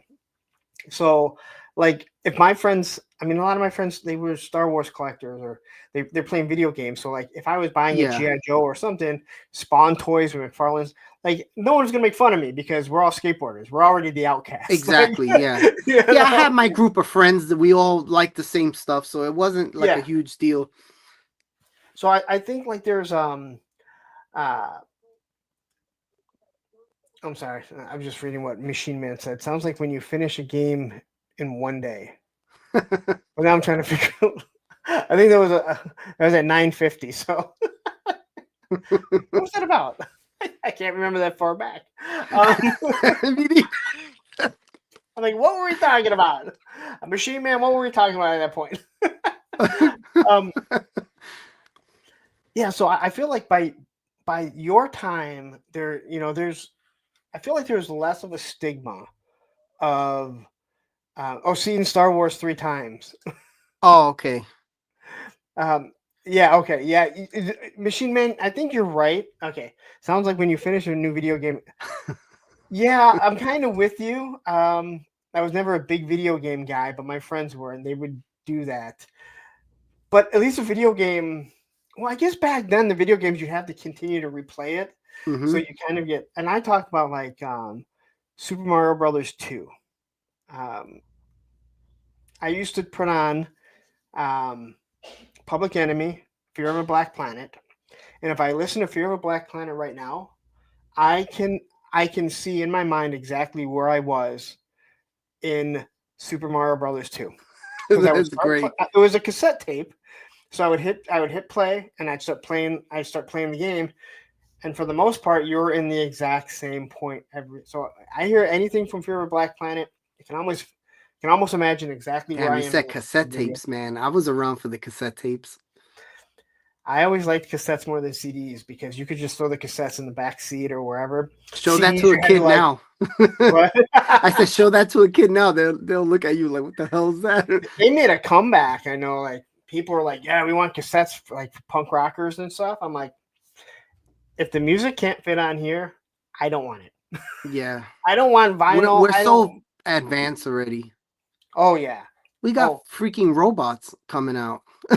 They're making Tesla robots and all kinds of shit. I don't know what's going on. I was just talking to Tony's Figs. I'm like, am I the only one that saw Terminator? Yeah. Like, honest to God, like it's like a half a joke, but like, we're all fucked, dude. Like, we're literally like putting our hand in these robots. I'm like, I need to just start buying guns so I I can told protect my myself. wife, what if somebody hacks those robots and has them start doing crazy stuff? You don't know. Like, Look at what some of them saying. What people are. I know we're off topic again. What some people are saying about those Chinese droid or not droids. drones? drones that are doing all the different. Yeah. I'm listening to one guy, he's a military guy, and he's like, if they decide to program those to do different things, you can't take them all out. You know, like there's thousands of them, Yeah. and it's like Crazy times. But hey, let's continue to do it. Let's have self-driving cars because we're that fucking lazy. I mean, do we all not see Wall-E also? Like we've seen that happen. I was gonna bring that up. I said you saw Wall-E with all the fat people. They're all stuck eating ice cream. Go outside and touch grass, man. Man, back being a kid, it was all hanging out outside, playing basketball, handball, going to the park, hanging out, going to the comic shops. Yeah, like I mean, we were in the woods. Hey, what are woods? I used to love going camping. Oh, I love all that stuff. Well, so let's not get crazy, okay? Camping sounds awful, all right? Oh no, I love camping. Every time I'm on a dating site and someone says like, "I love camping," it's like, delete. Do you mean camping like at a hotel? That sounds awesome. Hey, look, there's a tree out there. Hey, let's go to the fire pit they have. The parking lot. All right, so you're in high school, and the 2000s are way different than the early 90s. Yeah, toys weren't as heavy during that time. Yeah, but you also have a lot of athletes that are starting to like show their toy collections, their Superman tattoos and Batman, like so it's becoming way more accepting than it was becoming mainstream. You could definitely feel the shift. You weren't the weird nerdy kid anymore. It started to shift and get cool. It wasn't all the way there, but you could definitely see where it was starting to change. Yeah, because my kid's 18, he just graduated. If he told people that he likes, Red Hood is his favorite figure or favorite character. Now people probably don't know who Red Hood is, but when he says, "Oh, it's one of Batman's," or like no one looks at him like, "Oh my God, you're a total nerd." Yeah, because everyone. Oh, now it's so mainstream now. Yeah. So you said around the 11th grade, you find a toy store. Oh yeah. And you sucker your friends into being like, "Hey, we should go in and then you convince them to start buying." Yeah, because we all like wrestling, and we would buy the DVDs and trade and borrow wrestling pay-per-views and stuff like that. So we see these toys, and I'm like, "Oh man, they're making all the legends now." This is during a time I think it was Jack Pacific. Oh, okay. So I dated a girl in the 90s. Okay. In the 90s that had a son. So I remember buying the Titantron, and the figures had the. Oh yeah. I have that. So you put the Rock on it and plays his music and Austin. What a great idea. Yeah, that was cool. What a great idea. Like, I don't know. Why is that gone? They should redo that. Machine Man says, camping out for tickets. Yes. Camping out for concert tickets. Or video games, too, where they used to do the midnight releases. Oh, that's, yeah. Well, that was fun. Quick story about Phantom Menace. So we have a store called Meijer here. Okay. And it used to be a 24-hour store. And it's like a super Walmart for the most part. But it's regional. And we knew that the Phantom Menace stuff was coming out at midnight. So we're all sitting there waiting, and I was with an old friend of mine. And we're talking, to people because there's so many people. And there's this guy really talking to us, right? And he comes out, and they come out, and we all kind of got. And this guy was talking to his wife. And then this guy that we were talking to turns to him and says, "Okay, Mom, I think I got everything." And my buddy and I looked at each other, and we put the toys down, and we walked away, and we're like, no. We thought he was there with his girlfriend or wife. Come to find out that it was his mom. No, we can't be that. I don't want to be that snob, but like, no, we can't be that. That's funny. SCS Dog says, "Gonna need to learn how to camp when the robots take all the tech." Yeah, tell me about it. All right, well, you know what? You're pretty. You're not wrong, I guess. 80s Toy Boy says camping out in a 32-foot luxury RV. Well, that's true. You could get a Again, nice RV. yeah, not the worst thing, okay? But again, I want to have a place I can shit that isn't on the ground. I don't care about pissing, but um, so as you're going through there, going through high school, were you were you into girls at the time? Did you get into music? Oh Are you yeah, like I was the so typical high school kid. so how do you like approach them with that you collect toys, or was it do you just keep it hidden? I kept it hidden for a while. I was like, this shit ain't gonna go over well. Especially like during that time, me and my buddies, I like suckered them all in. So now my friends are like, man, did you hear this series is coming out? And now the guy at the store is telling us, I just ordered this set and this set has these guys on it. So he had a checklist of all the stuff he ordered. So we knew now, okay, now we need to come back in 2 weeks and you get this three, I'll get this three, and we'll pick off the set. Now, were you guys opening them up, playing with them, or were you just No, well, collecting? I think at that time it was more of just collecting them. You're collecting. I would open them and pose them on my shelf and stuff, but Yeah, because I will admit, like, and you have young kids. When my kids were younger, and you're like, "This is awesome! I can get to play action figures," and then you get about 5 minutes into it, and you're like, "This is awful." yeah, it's not the same. I That kind of goes away after a while. and I look at it now. I mean, as much as I love playing GI Joe, I would spend a whole day creating bases for both Cobra and GI Joe, and a half Nice. hour to an hour destroying them. Yeah, So I look back and it's like I really spent the time making a display, yeah, to play with. That's where I really had fun doing it. Most of my stuff. Um, and again, I know like Ed, Action Figs, he'll tell you like I've always played with my toys. He tells a story about one day his wife left for work and she came back for something and he's on the fucking stairs and he's like and she's good like for him.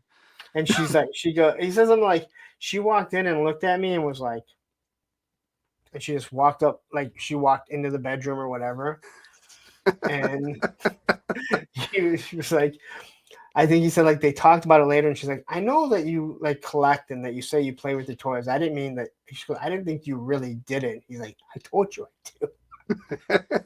Hey, life's too short, man. He was having the time of his life. Yeah, I'm with you. But again, like again, I can't. If I take a couple action figures and I was like playing around, it get boring really quick. You know. It's funny you But mentioned that story though, because my wife is like the complete opposite of me. She's not like someone that collects anything. So she didn't even know this was a thing.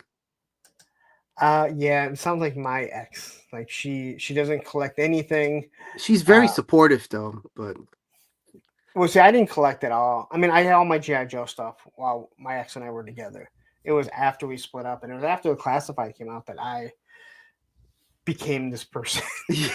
yeah, so it was weird. I was always on and off. So it's like the whole high school era, we collected toys, you know, even going back before that, being a kid, we had the Pokemon craze with all the cards. Oh, I missed that, but I do remember it because And that was I had like to live through the Magic the Gathering. that. I love Magic too. I was doing all that shit. We had all the cards. We were doing all kinds of stuff. Dungeons and Dragons, I'm sure. I didn't do. I did Okay. have I had the little miniatures and stuff like Oh that, but I yeah. didn't have I never got to play the board game or with all the Uh, books you had to read and stuff. 80s Toy Boy is saying, "Did you fly your dragonfly around the house?" No, because I tried. It's too big. I'm not even joking. Like when Aaron the Toy Enhancer sent me the Rattler, I flew that thing around. I ain't gonna lie. The Dragonfly, to bring it up my stairs, there's barely enough room if the propellers start spinning that it's not gonna bang. It's just so big. Like it's No, it is. It is. oh my god, it's so big. Do you think we would ever get a whale in classifieds? I I think that's the next HasLab. because that's like one of my favorite vehicles. And I'm like, it doesn't seem that far fetched for them to. I don't think it'll be big, but I think So that um that would work. I have seen my buddy has a 3D printed one, and it's big, but not as big as you might think. Okay. It is big. The reason why I think the whale will work is because it is a display piece because it holds so many figures. Yeah. But the dragonfly really only holds Two, right? two Two figures. figures. The rattler's only going to hold two and has a big wingspan. But by them raising the price to 325 and removing a figure, so you only get three figures with it, I think a lot of that also had to do with testing the market and if people would buy it. Yeah. And now that they're giving us Vamps and Stingers, we know the Awe Striker's coming. We're going to get those mid-range vehicles. I'm all for the vehicles, man. That's the beauty of that line. All the vehicles. Except that you're going to run out of space. I know that's the problem. All my stuff is on the floor already. I'm not joking. I'm a single guy, so mine's displayed completely all around my house. And I'm like, I have that RoboSkull should be shipping next week for me. Nice. I don't know what I'm going to do with it. I don't know what I'm going to do with it. I look like I have a parking lot on my floor. Right now, I have everything taken apart, like downstairs for, like my Christmas decorations, right? Yeah. So I've had to remove certain shelves, including my whole, everything in front of my TV. That's where my hisses, the stinger, and a bunch of different figures that I have. And I don't just line them up like the way you have yours lined up in the back. Yeah. I like having mine in a display so they take up a lot more space. But I'm like, I don't know where I'm going to put the dragonfly when it's time to actually place it, let alone the rattler, man. Let alone this fucking RoboSkull that I ordered. That's 3 years ago. Collector's worst enemy is space. Yes, it really is. I have bins of figures that are in storage because I just don't have space. See, that's what I don't want that. And it's horrible, because it's like I would love to have everything on display. Yeah. I buy stuff because I want it, not because it's what's cool. Yeah, and me too. Me too. What's cool right now. So like when there's a lot of people that are able to sell stuff because they're like, hey, I'm tired of it. And I did that with with most of my Origin stuff. I need to get rid of the rest of it. But I bought it because I wanted it. It was when I decided to sell the Origins, when someone finally picked when somebody.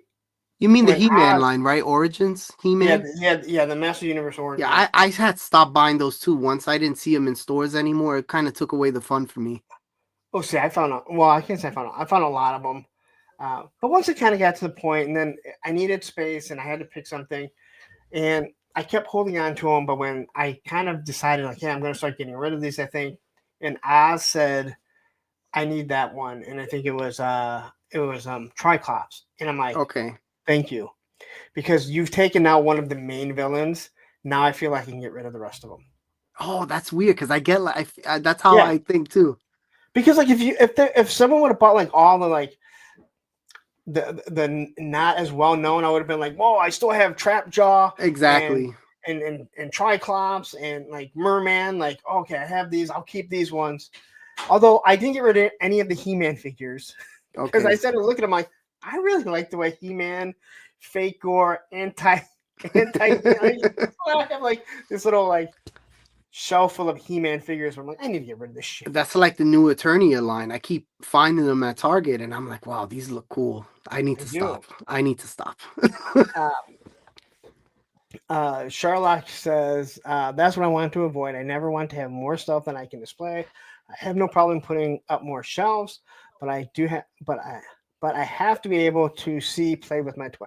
I agree, but eventually there's not enough room on your walls to put up shelves. And it always happens in a way where you're at least expecting it, and one day you just wake up and it's like, oh shit, what happened? Matthew asked, did I get? Yeah, I ordered the flight stand after. Nice. I don't know why I didn't order it with it. So it was like right before they were gonna end it on backer kick. I was like, I might as well order this. It's stupid not to. So I ordered the flight stand. And again, it was like $25 or $35. I'm like, what? I just spent $250 on this thing. Why wouldn't I just buy the stupid stand with it? Especially when you're looking at it, it's like, oh. But I think now looking at like the dragonfly would not look as good without the stand. Without the stand, yeah. Like it would be missing something.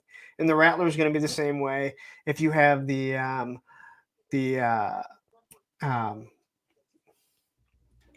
what the fucking the Sky Striker. Okay. Like the Sky Striker, like if you back that, if you have the HasLab one, it's just not the same without that stand.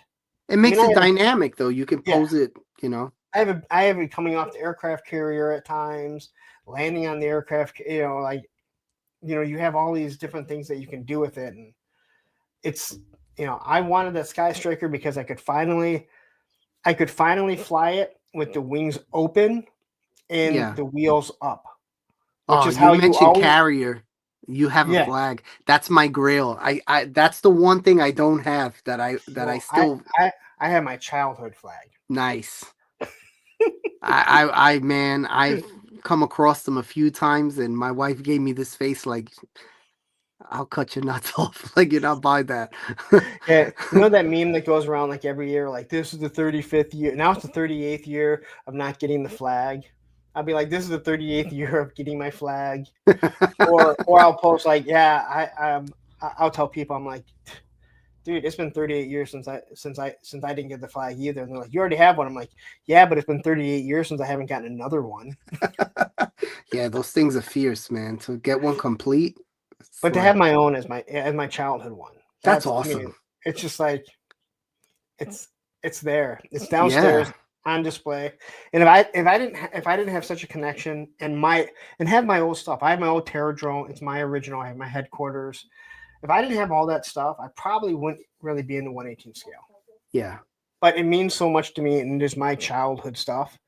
So I continue to buy it. I would never sell that.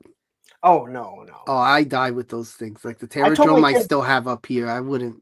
I told my kids, I said, when I die, you can get rid of anything. All I ask is that you don't get ripped off. Yeah. I go, it doesn't have to mean something to you. The flag means something to me, the G.I. Joe stuff. If it means something to you, keep it. But if it doesn't mean anything, get rid of it. The only thing that I ask is that you don't just give it away. Like, make sure you get your money's worth out of it. Yeah, because that's not cheap. Yeah, because it ain't going nowhere. All right, like. Oh, so this is all right. Yeah, so this is a tricky question. All right, so you never heard the flag story? No. Yeah. This is supposed to be about fill you. me in. All right. This is supposed to be about you and talking about me. No, fill me in. I want to know. So in '85, when the flag came out, Christmas morning. Now I had a lot of G.I. Joe stuff. Like that's mostly what I got. Yeah. So if you remember how the G.I. Joes were G.I. Joe Star Wars, how they were packaged, you could put two figures like bubble to bubble and then wrap them. So you knew they were figures. You knew they were Star Wars figures, G.I. Joe, something like that. So Christmas morning, here I am, and I open a package. I open up. It's 2 shipwrecks. Now, mind you, I already have shipwreck, and I don't like shipwreck. So I open up. There's 2 shipwrecks. You got 2 more. I'm like, all right. So then I grab another pack. Right. So now I'm just going through. Now I'm getting to all the G.I. Joe figures that I'm opening. I open up. There's 2 more. And I have 4 brand new shipwrecks, and I already have one. Like I said, I don't even like them. I grab another one. Open up. There's 2 more. No way. I grab another one. Oh, 2 more. I have 8 shipwrecks. I already have one that I don't like. And why did you get so many of them? Well, again, they're like to army build them, right? Remember that this is '85, so I'm 10 years old, just about to turn 10. I remember looking up at my mom, and if looks could kill, her look at my dad was just laser eyes because she was pissed because she thought that I was going to figure it out. And then my dad kind of disappeared, and I was opening more toys. And then my mom says, "Hey, why don't you go downstairs?" And I go downstairs, and there's the box with the flag. Oh, so I was supposed to get that first. I think my dad was supposed to put those to the side, and my mom figured I would have figured it out, but I never did. So what Matthew says, do the shipwreck mean that much to you? As much as I hate shipwreck, I still have 7 of the 8 figures that I got. That's awesome. I have 8 shipwrecks now. I had 9 at one. Here's what's crazy. I don't have one complete, Okay. which I don't know how. Like all those little, like you would think there'd be at least one. I'm missing the rope, his little rope. Oh, It's the- those got lost. Mine doesn't yeah, have the rope either. but I had 9 of them. You'd think that one would have survived, considering I have little accessories that have survived. You sure it's not inside your flag somewhere? Oh, I'm positive that thing's been moved around. 3-star says I'm late, but at least I made it in time to hear the flag and shipwreck stories. So Matthew, those shipwrecks do mean a lot to me because my dad, he was a sailor. So when he saw it, he's like, "You have to have sailors." Now, mind you, That's true if you think about I don't it. have. I'm not like I have no army building. It's not like I have like 6 Cobra troopers, 6 Vipers, just 6 shipwrecks. And the worst part is, you can't put another head on them because of the cap, the sailor hat. So they all look the exact same. They all look the same. But I still have 7 of the 9, and then I acquired 1. So I have 8. I have 8 shipwrecks. So somehow I lost 2. One his body's faded. It's really weird. I don't know. It must have been. I don't know. It's faded somehow. Like the whole body. Really? What? Probably sun damage, right? Like playing outside with him. No, it doesn't come off as sun damage. It comes as like it comes off as like something else. I don't know. Okay. But it's weird. It's not like how the chest just changed. Just weird. Everything changed. Anyway, He's deformed. Yeah. Enough about that. All right. So high school comes. You finally graduate. Did you graduate? Yeah. I should ask because I I've said did. that a few times. I barely made it, but I did. Don't worry. I remember I asked Aaron the toy so I'm like, all right, so you graduated high school. And he goes, I didn't graduate. I'm like, oh man. Didn't see that one coming. Charlotte says bath water damage. That's true. possibly, but I don't know. I'll have to show you guys the figure. It's just weird. Like it's all the suds like took down perfect. shipwreck. Yeah, it's all perfect. Everything faded like evenly. That's what's weird about it. So did you go off to college, or did you go right into the workforce, or did you? I did go to college and I dropped out. It just didn't work out for me, and I just went right into working. I'm with you there. I tried. Yeah, I tried. It just, let me tell you, it just didn't stick at all. And I was like, I was working. I tried going to college, and then I got a co-op job, and I was like, all right, I'm never going back. And when I was supposed to go back, I went out and I found a job, and I was there for 3 years, and then it kind of led me into somewhat of what I'm doing now.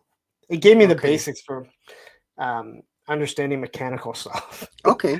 Fixing copy machines is what I do now. So, and you would think, like, I went to an automotive high school, and and I did nothing. I had no, like, I don't know. I just graduated and just didn't have interest in that anymore. Wait, you went to an automotive, like, is that what you did? Like, yeah, we had shop class. We fixed cars. So but I mean, was like that like a big thing, or did you just happen to have a automotive? We had that too. It was kind of like I was forced to go there, so I enjoyed it once I got into it because I learned a lot, but I'm not passionate about it at all. So cars don't do it for you? Nah, it's all about the plastic, baby. Well, you live in New York. I mean, no, it's good knowledge to know how to change a tire and fix things. Yeah, I don't. My kid could never change a tire. I'd be out there doing it for him, like, or calling AAA, like, call these people. First off, he doesn't drive, so I guess I don't need to worry about him changing the tire. He doesn't drive. Yeah. So you go into the workforce. Are you collecting toys at this time, or are you kind of? It was always on and off. So we bounced around a lot of moving. So during this time, I was in Brooklyn, and Tripwire says that's what my mom says. It's It's all all about the about the. plastic, baby. Well, she didn't say it every time because you came along. That's a good one. So I want all to right. say, going. So let's rewind a little bit. During one of my moves, we had a shed out back. It was a big shed, and during this time, my parents split.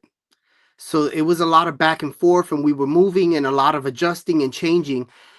They both forgot about this shed, and this shed was full of toys. So whoever bought that house got that shed Oh, completely. Listen, when I say power of the force, I'm talking about maybe 99.9% of that collection was in there, like all of it. Boxes, figures, a if it lot of makes you these feel any things. better, they probably had to pay someone to take that stuff now. Uh, at least the power of the force stuff. They're like, hey, we have this stuff. Do you want to buy it? And they're like, no, you need to pay me to take that off your What hands. killed what killed me was a lot of the Joes were in there, a Oof, lot of the vintage, and I had that them would, all. yeah, I had that them would. all. My ex had a friend that her husband, he was like a year or two older than me. He had the Defiant and everything as a Oh, kid. So he obviously was like a real, I think he was very antisocial. So he had all this stuff and he had the flag, he had it all in boxes in their garage. He wow. didn't display it, he didn't care for it or anything. They split up. And I would always make jokes. I'm like, I'll come help you clean the garage if you're gonna let me just take what I want. And then my ex, Susan said, because we're on good terms, and she's like, yeah, she's like, Becky just told me that she hasn't gone back and cleaned out the house, and um, it gets like it's finalized in like 10 days or something. And I'm like, are all those? I go, are all those toys still in there? And she's like, yeah, she hasn't gone back there, so she doesn't know if they're gonna go back and clean it or just let the people. I go, tell her I'll give her a Oh thousand dollars man. for everything right now. I'll clean it all out. I'll clean everything out of it. And Oh, you she lucked and she out. my no like my ex kind of laughed it off. I'm like, I will give her $1,000 because I know some of the stuff that he There's a has. Defiant in there. But she said something to her and she's like, no, it's his stuff. And I don't think they ever went back and got it. So I think whoever bought Oh that my house, God. You gotta be which would have kidding been in me. a foreclosure at that, if they knew what they walked into. They hit the mother load. And I remember looking at it, and he's like, and I'm looking in the boxes, and I'm like, that's a Defiant. He's like, yeah, I have the whole Defiant. I have the aircraft carrier over there, and he goes, You're the kidding Terradrome me. I have. He had everything. Like he was So it was super spoiled. all the expensive sets. He had everything. Oh wow. Yeah, and You he just had gave me other a stuff too stomach because ache. he's like, "Oh, I have Master of the Universe and I have Transformers."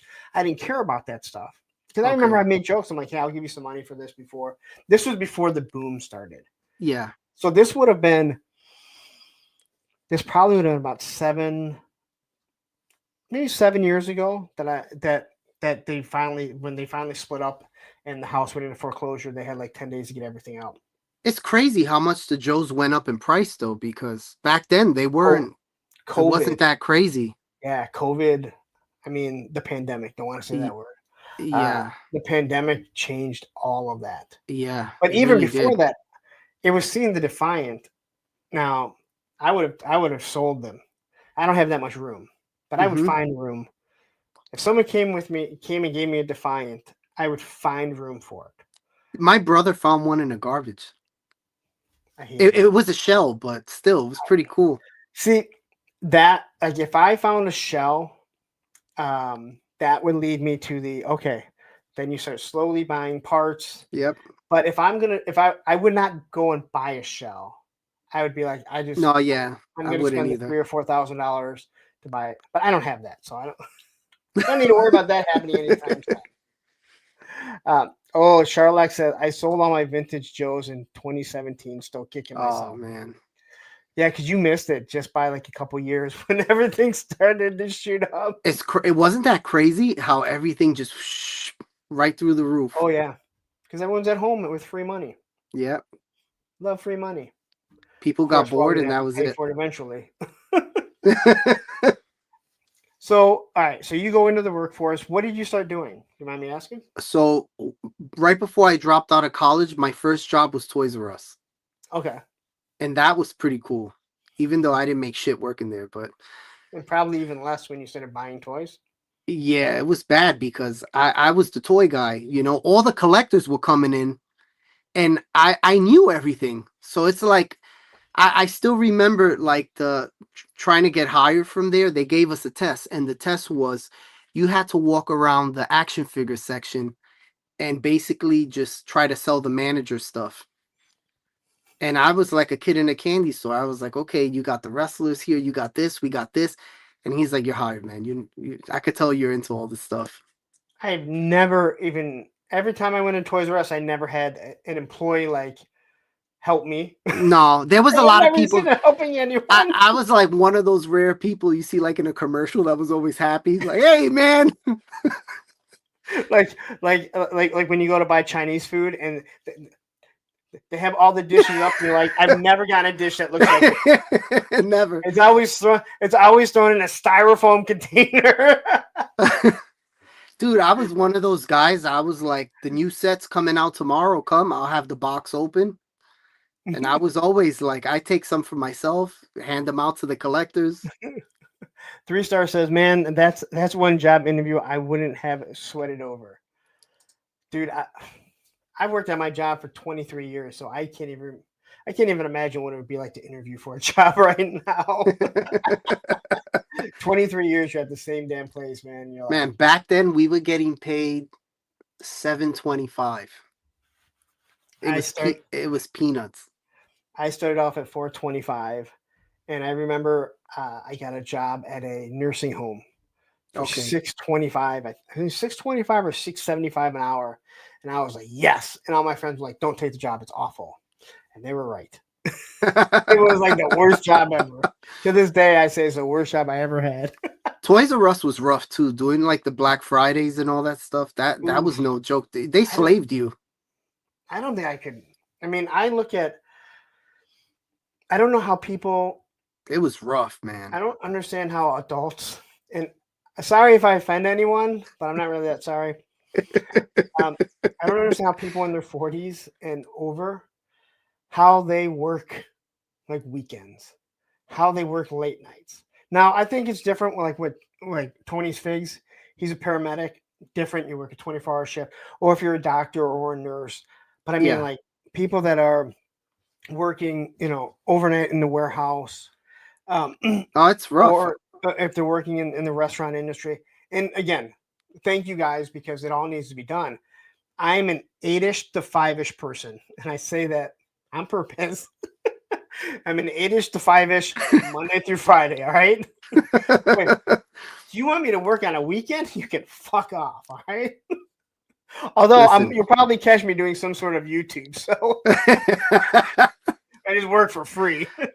Listen, those Black Fridays, you seen Jingle All the Way, where like the people falling over. Listen, I've seen a 60-year-old lady go flying into like a whole mountain of RC cars, like head first.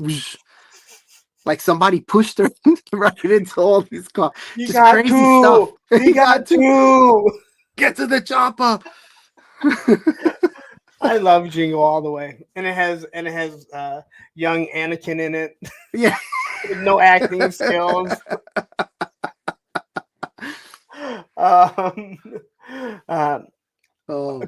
Okay, so my first job was a dishwasher at Ponderosa. He says worst job ever was dishwasher at an all-you-can-eat buffet. My first job was a dishwasher at Ponderosa. And I became the cold salad bar. Then I moved to the hot bar. Then I was the cook there. And I remember just one day that me and another guy that he started off as a dishwasher, he became an assistant cook. They needed someone to do dishes, and we're like, hey, we'll come and do dishes. We haven't done it in like a year or so. And we're doing dishes, and we're like, how is everyone fucking always behind? Like, how are there not dishes done? This is the easiest job to do. But I know exactly what you're talking about because they would just bring. And if you say They you just worked at, pile them in, right? yeah, if you say you worked at Ponderosa, then I know exactly the slobs when people just bring. Sometimes they wouldn't clean them off, and there's just chicken bones all over it. Like, Ah, yeah, just the absolute worst. Turk says mine was a resort in Arizona, Willow Beach Resort and Marina. They had this raft. They had this raft trip thing with all you can eat buffet. At the end, it sucked. this You is know, great. it happens.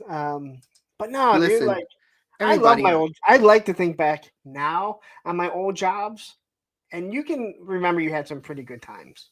I had one job I hated because I'm like one of those weird people that just did anything. Like I would quit, then I would try something new. I did security. That was interesting because I'm all excited. They give me a uniform. I'm like, this shit's pretty cool. I'm still young. And they're like, oh, you're the young.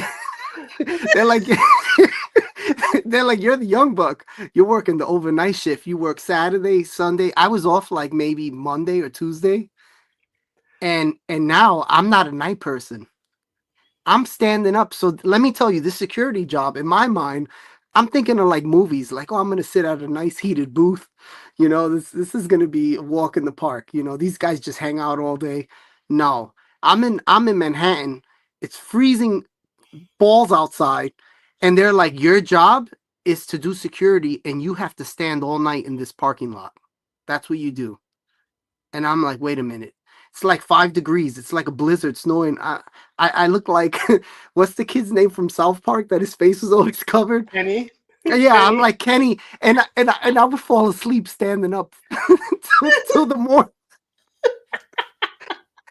It's like 8 o'clock in the morning, and someone's coming to relieve me from my shift, and they would have to like, hey, you alive? You awake? My eyes would just open up. I had my eyebrows were all frozen. It was horrible. come on. At some point, you were like, I should have stayed in school. I'm sitting there like, what the fuck? Why do we need to do security in an empty parking lot with no one here? There's no one ever here. And they Eh, didn't eh, even give you like a chair to sit down on or anything. no, it was to me. It always felt like a twisted joke. They just left me out there. It probably was. I said the uniform ain't cool anymore, man. They could keep it. So, so how are you collecting during? Are you still living with one of your parents, or Yeah, I lived with my mom for a while before I got married. I was still living with my mom, so but so? Okay, I'm sorry. I bounced around a lot, like a lot of jobs, and then I I got into construction. That was like the big one because my mom had a connection with someone that did roofing. Mind you, I'm petrified of heights, and, and I go to this place, and the guy's like, "Oh, I'm good friends with your family, so and so. I'm just gonna hire you. You know, it's whatever. It's a gift. Just take it like that." So I'm like, "Okay, what do I have to do?" And the first thing they asked me, "Are you afraid of heights?" And I'm like, no." I'm like, "How bad could this be?" Now I'm in 34th Street in Manhattan on walking metal beams on one of these 200 floor buildings, Oh 300. hell no! Oh hell and, no! and they send me up there, and the guy's like, "Hey, rookie, your job's to pick up everybody's lunch, and you have to climb the ladders carrying all the coffees." Don't ask me how I did this, but I did it. It's a No, scary job. no. I see. I see those window washers here in You never Detroit. get used to that. Never get used to it. No, there's no way. Like nope. I see it. I actually.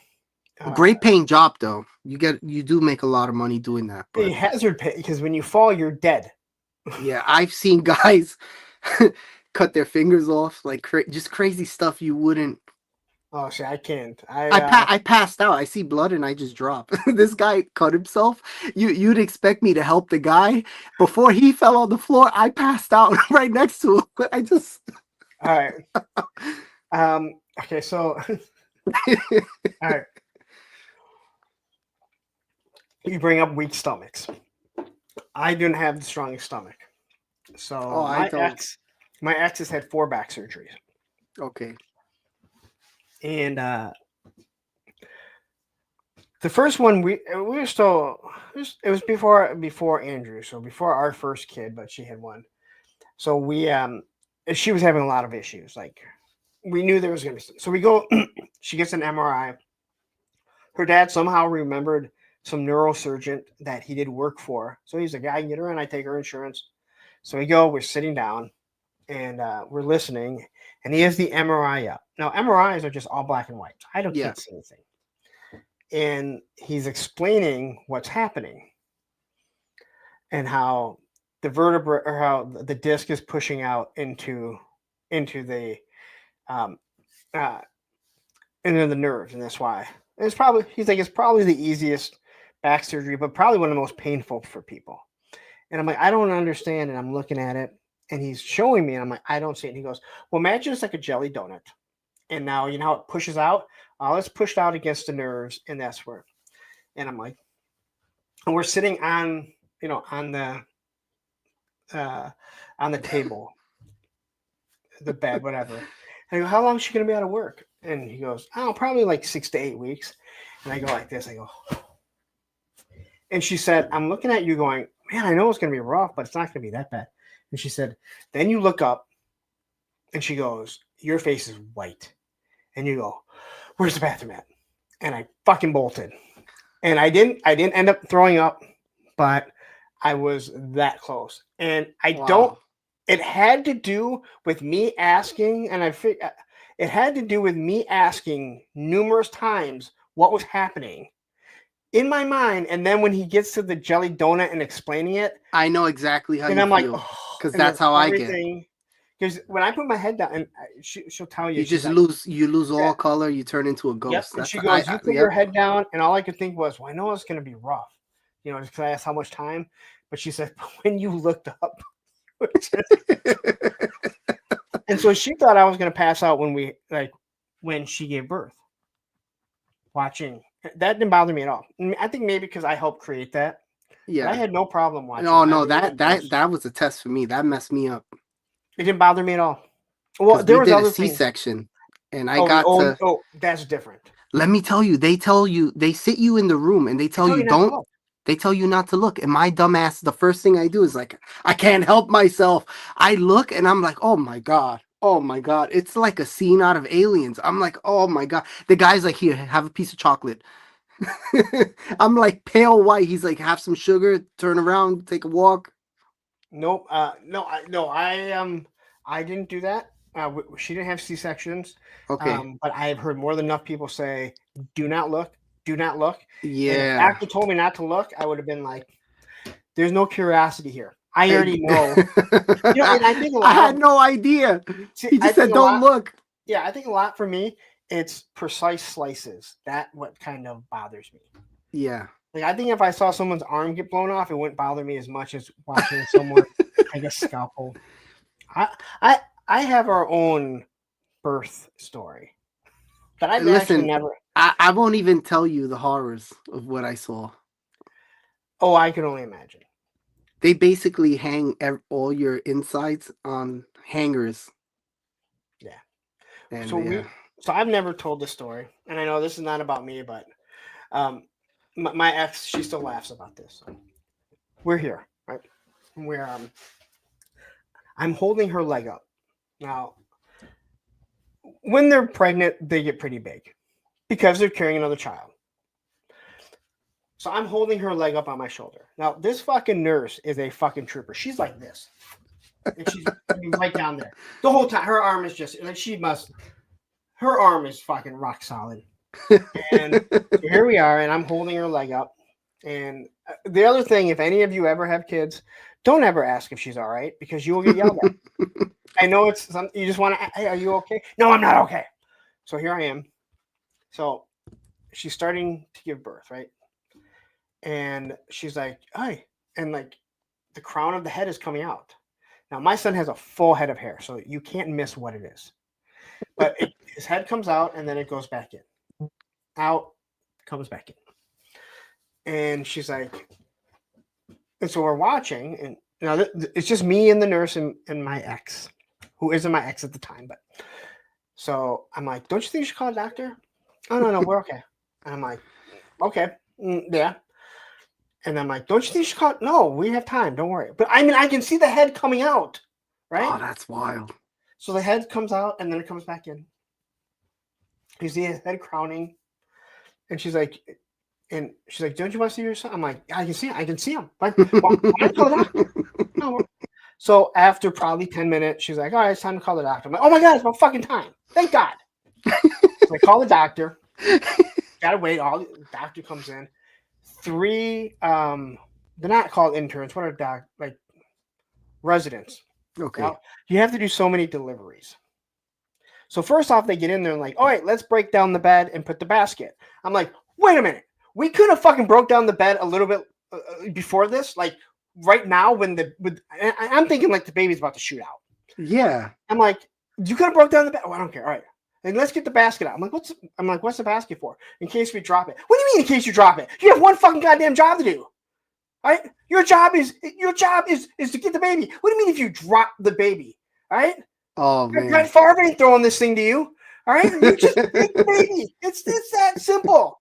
It's just So they break it up. They drop put it. this basket underneath. I can't believe they told you that. Kid. What? I can't believe they told you that. Oh my God. So here we are.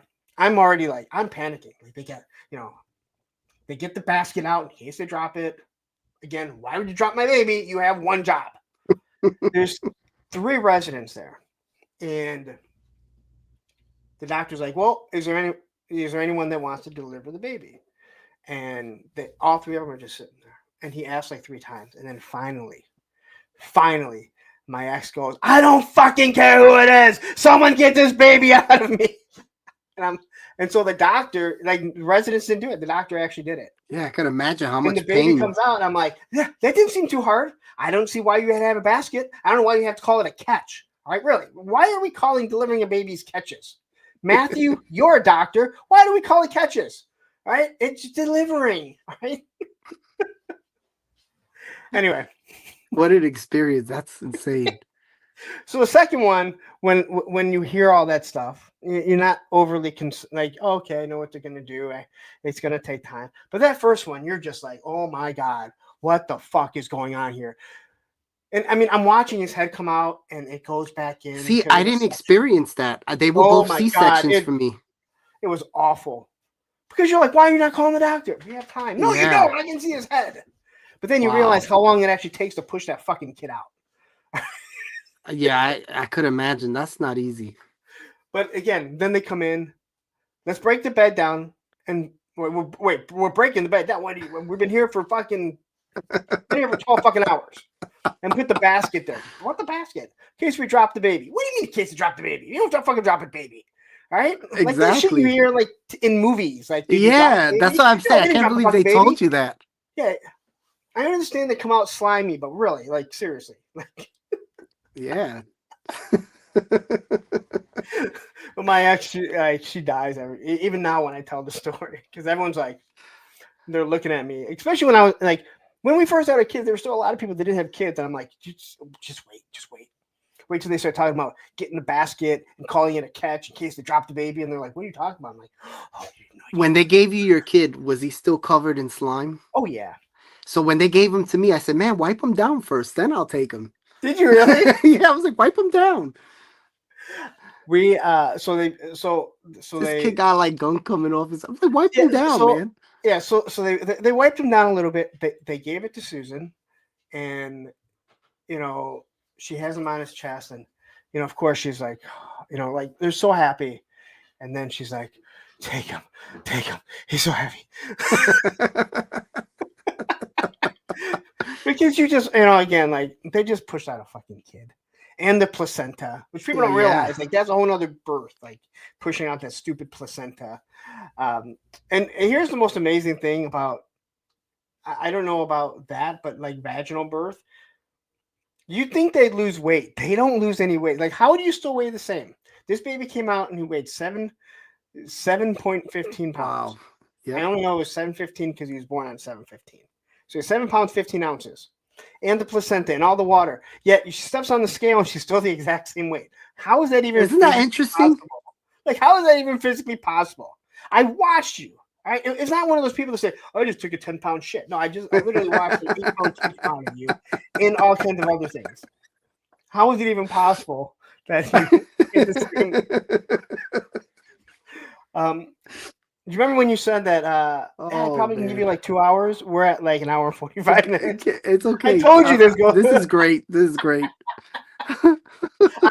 I've told that story. I've never told this story on air to anyone. Like I said, I'd like to, like this is supposed to be about you, but This is great. This is great. um, Keep going. so okay, so you're collecting, you're just working job to job. How did you meet your current So wife? I met my wife at a church. Okay. I would go on Sundays with my family, and I met her there.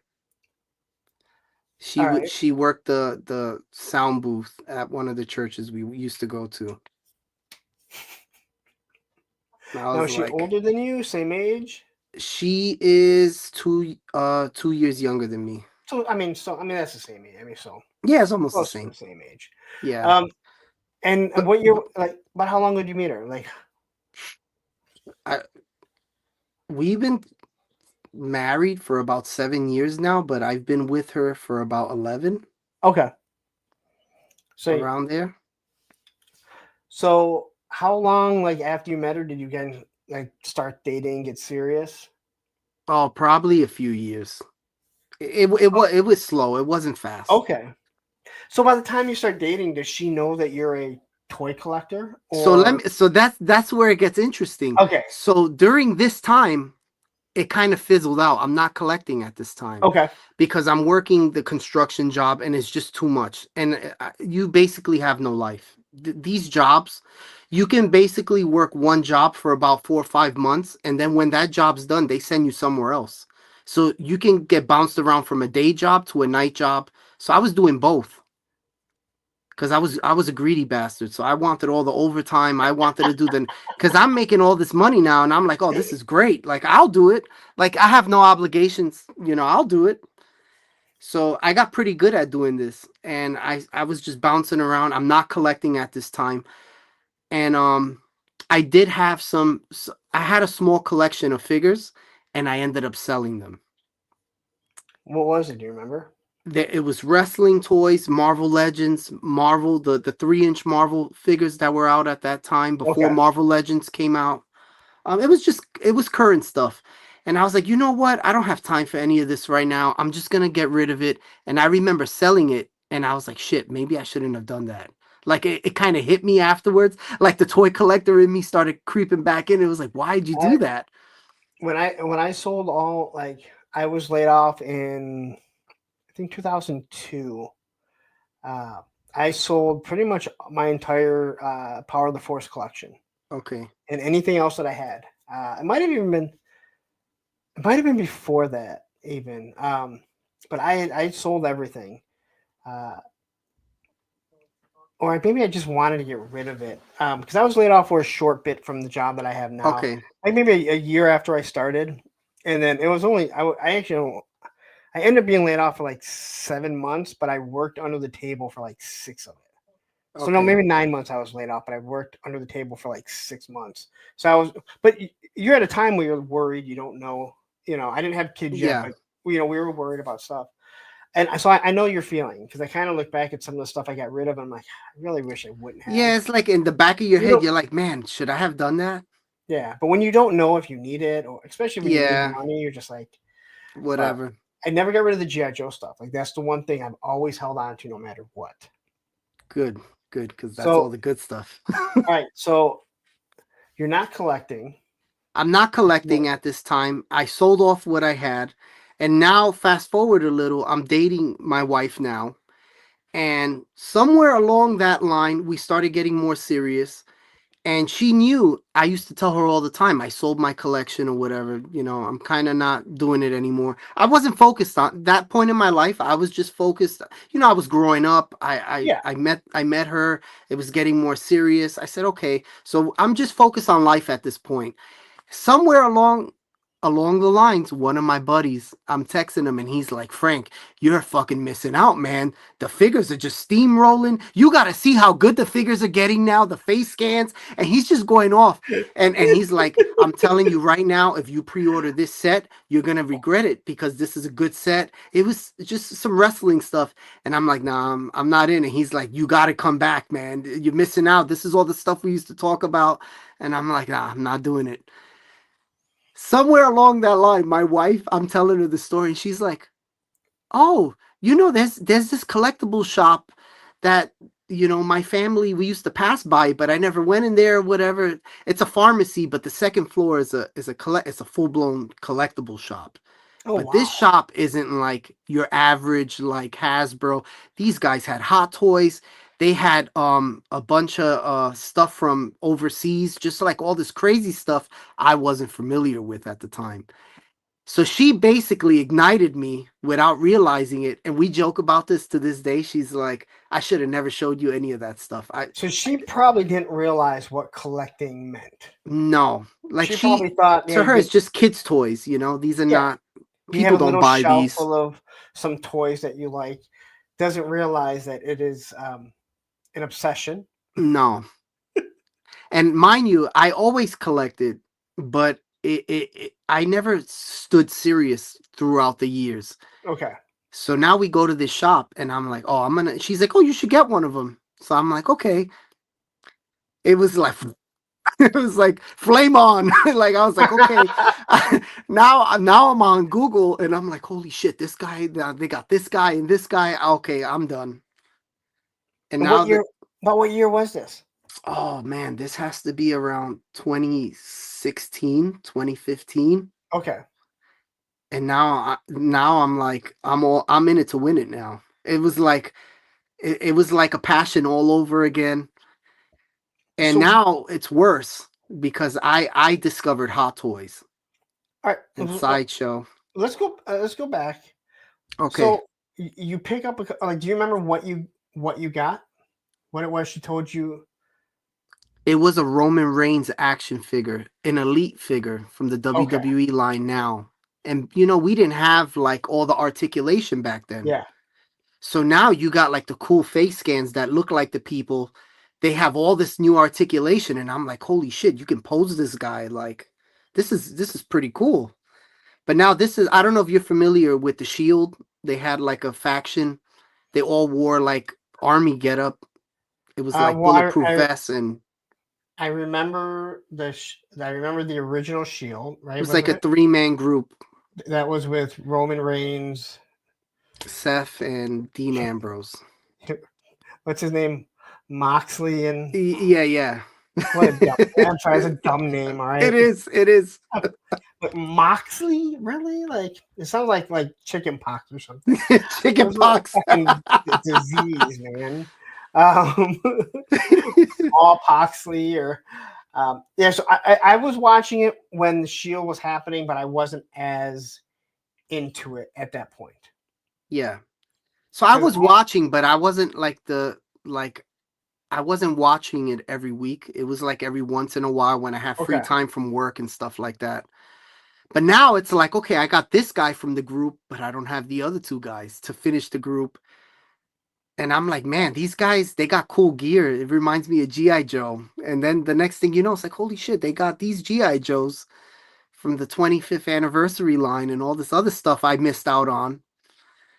And you know how that goes. You just snowball and snowball. Oh yeah, and that's why I like keeping it with the modern right now because it's like, all right, anything I want, I can go to BBTS. Exactly. That's what I I do can now. get it from Holiday Toys. I can go up to Sergeant Red's, or I have a Yep. bunch of stores here, but Sergeant Red's is the one I obviously shop at the most in this area, and they have everything. Like, there's no reason not to have anything modern these days. Yep. Vintage is a whole different story, and I don't even like really going down that. And it's crazy how dialed in they are because they're just pumping out like all the good stuff now. Like we're just getting all the 90s things are coming back, all the 80s things are coming back. Yeah. How could you not, right? All right, so she kind of sparked this flame. She created a monster. So how long did it take before you started?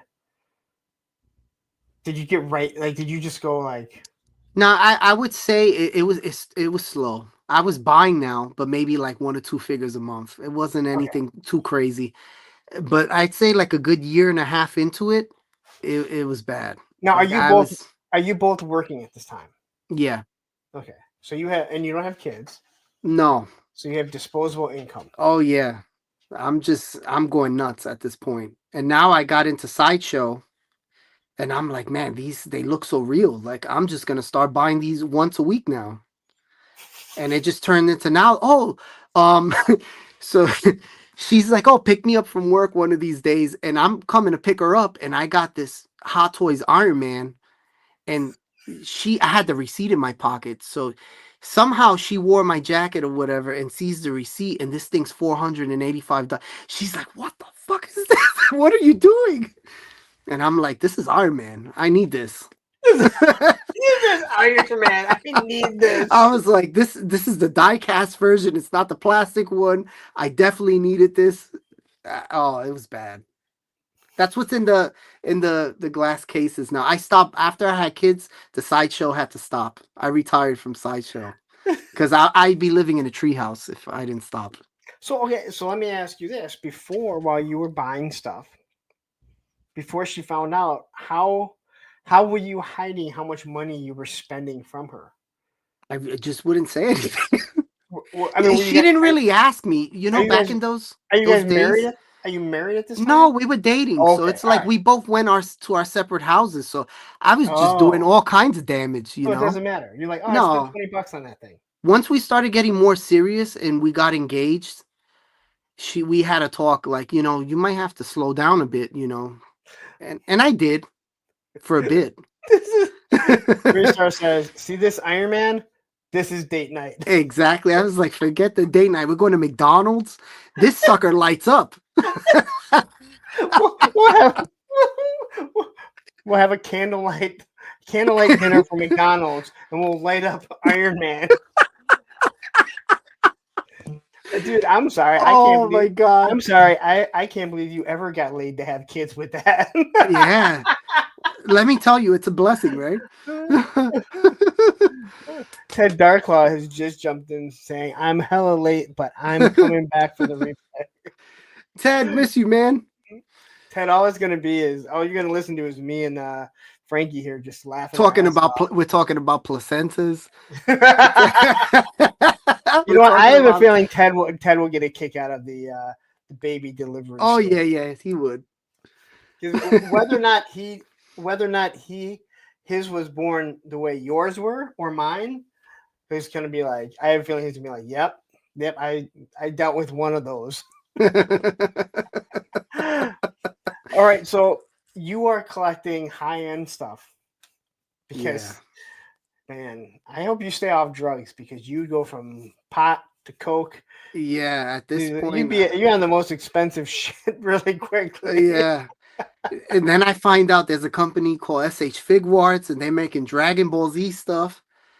And it's just like, oh, I'm going to this collectible store, and the guy's like, listen, we got this in, and I'm just like, I'll take one of those. It was bad. At some point I did slow down though. I had to like take it easy. Hope so, because you sound like you were bad. You know what it is too? It's like when you have a family that they all love to collect figures and stuff. Like my parents still collect, but it's like vintage stuff. Like my mom collects Barbie. She has a whole Barbie room. All right, so you're coming from a family where your parents collect, because my dad collects John Wayne stuff. Okay. So, and that's all that he ever collected. He has a huge John Wayne collection. He really doesn't care about anything else, collecting wise. And now for me, I'm bad, and I didn't realize it. I've told the story numerous times. As a kid, I would take everyone's old skateboards, and I would hang them on my wall. Okay. And there was probably a point I had, I don't know, 70 skateboards on my wall. Because I slept in the basement. So I just had them all lined up around the wall. I wasn't collecting them. I was just lining them up. But when I look back at it, I'm like, I was actually collecting skateboards without Yeah, really realizing I was collecting. I was yeah, trying to decorate my room, so rather than the walls have like posters, they just had skateboards all over them. And the basement was never finished, so there was just the slots, and they pretty much fit like perfectly where the truck bolts would go almost always. okay, Um, and when I look back, then I got into comics, and I realized like, oh, I was really a collector, and you didn't realize you were collecting. But when you're like, yeah, you start realizing like, yeah. But so you come from a whole family of yeah. collectors. It's bad. Now, what about It's your pretty brother? bad. My brother's he's worse than I am. He's like into everything, like all the old stuff, like Okay, Transformers. Or, I don't even know what to say. The kid just likes everything. but again, it's no different if you're like I said, we collect toys, but it's no different than the people that collect baseball cards Yeah, or it's just a football cards or different. books, or like you said, your mom collects Barbies. Yeah, Um, like you my know, dad is into all the you remember the 21st century military figures? yes. Like he has all of those, like tons of them, like all Tatsi, the airplanes and the tanks and. oh man, Tatsi says my wife collects my paycheck. Oh, all right. So now you're here and you're starting to collect these expensive things. My wife's probably like, "What did I get myself into? These people are crazy." Now, when did you get married? So we got engaged, and I'd say after we got engaged, if I'm not mistaken, like a year later, we got married, Okay. So and what's that's when things picked up. And so what is what year were you married? shit, this is a hard question because I forget everything. I have a terrible memory, like really bad. I even forget my own birthday. Man, Um, it's like talking to Tony's face. yeah, no, this is bad. Can't You just remember. gave me a loaded question. I forgot. But yeah, we've been married for about 7 years. So if you do the math, it's like 7 or 8, no, 7 years. I didn't So bring you on here to do math myself. so we'll leave it at that. We got married 7 years ago. And Okay. so at that point I kind of slowed down because now we're looking into getting a house. I'm not doing construction anymore. I'm school teaching with kids. So this is the range I went into. So my wife's her whole family is school teachers. Okay. And I was like, she's like, "Oh, you're good with kids. Like I've always been good with kids because I love toys. So it's easy for me to sit with kids." And I'm like, "Oh, look, you could play with this." And so one day she's like, "Oh, you should become a para. You could work with kids." A what? A para is like you sit one on one with kids. Like you're not the teacher, but you're the person that's in a room if a kid Yes. needs The help or if assistant? yeah, kind of like an assistant. Okay. And basically you get assigned to a child that needs help. Okay. Like you're one on one with the I never kid. heard of that, but that is Yeah. it's actually a really good thing. Yeah. So I did that. I did that for a long time and it worked out. So that's what I started doing. And my wife, she was teaching. So she taught me a lot. And at the time the construction wasn't working out because like if you're roofing and it's 10 degrees outside, the job's closed. So it's not consistent Yeah. like yearly. You make good Especially money. where especially in like New York. I mean, Yeah. So it's basically like you work heavy in the summertime and in the winter you don't know when you're going to work until they call you up for a job that it could be 3 weeks, it could be a year, you don't know. So I said, "Oh, this is not really going to work out if I'm getting married. I need something that's going to be stable." So I did that. all right. How do you go from security, construction? I just did it No, all. you sound like one of the old owners of my company who had every job and we're like, sure Yeah. you did. How old are you again? Yeah, I did a little bit of everything. It was crazy. But you were bouncing around because you weren't sure what you wanted to do. And Yeah, I wasn't sure. so, all right, so you get married. Now, at this point, have you started to calm down on your collecting? Yeah. And does she collect anything? My wife, no, not at all. At all. No books, not like She has a Kindle that she has a monthly subscription for, and that's what she does. wow. God bless her heart. I wish I was like that at times because we're living in the golden age of collecting, and it's bad. Well, Uncle Todd is trying to sell you digital figures, so No, he could keep those. I'm with you. He could I keep mean, that with that $250 playset. He could take that back too. yeah, like digital figure. You mean pictures? Like I don't need to pay for that. I have this thing called Google. Yeah, we I just Google Green we Lantern. save Oh them. look, there it is. I don't.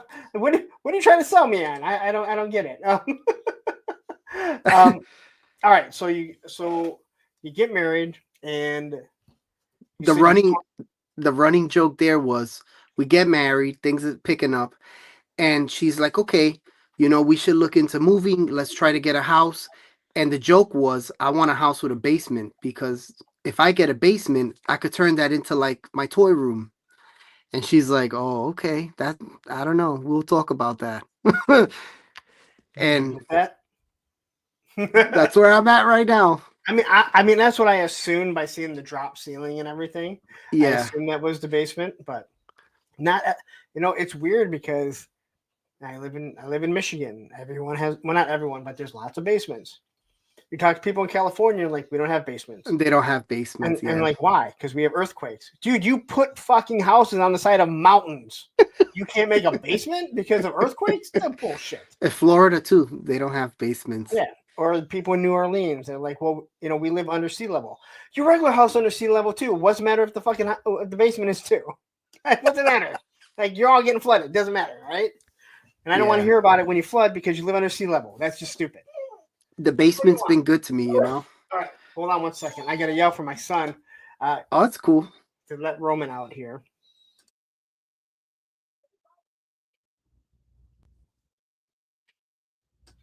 Maybe he heard me. Hold on, let me yell one more time.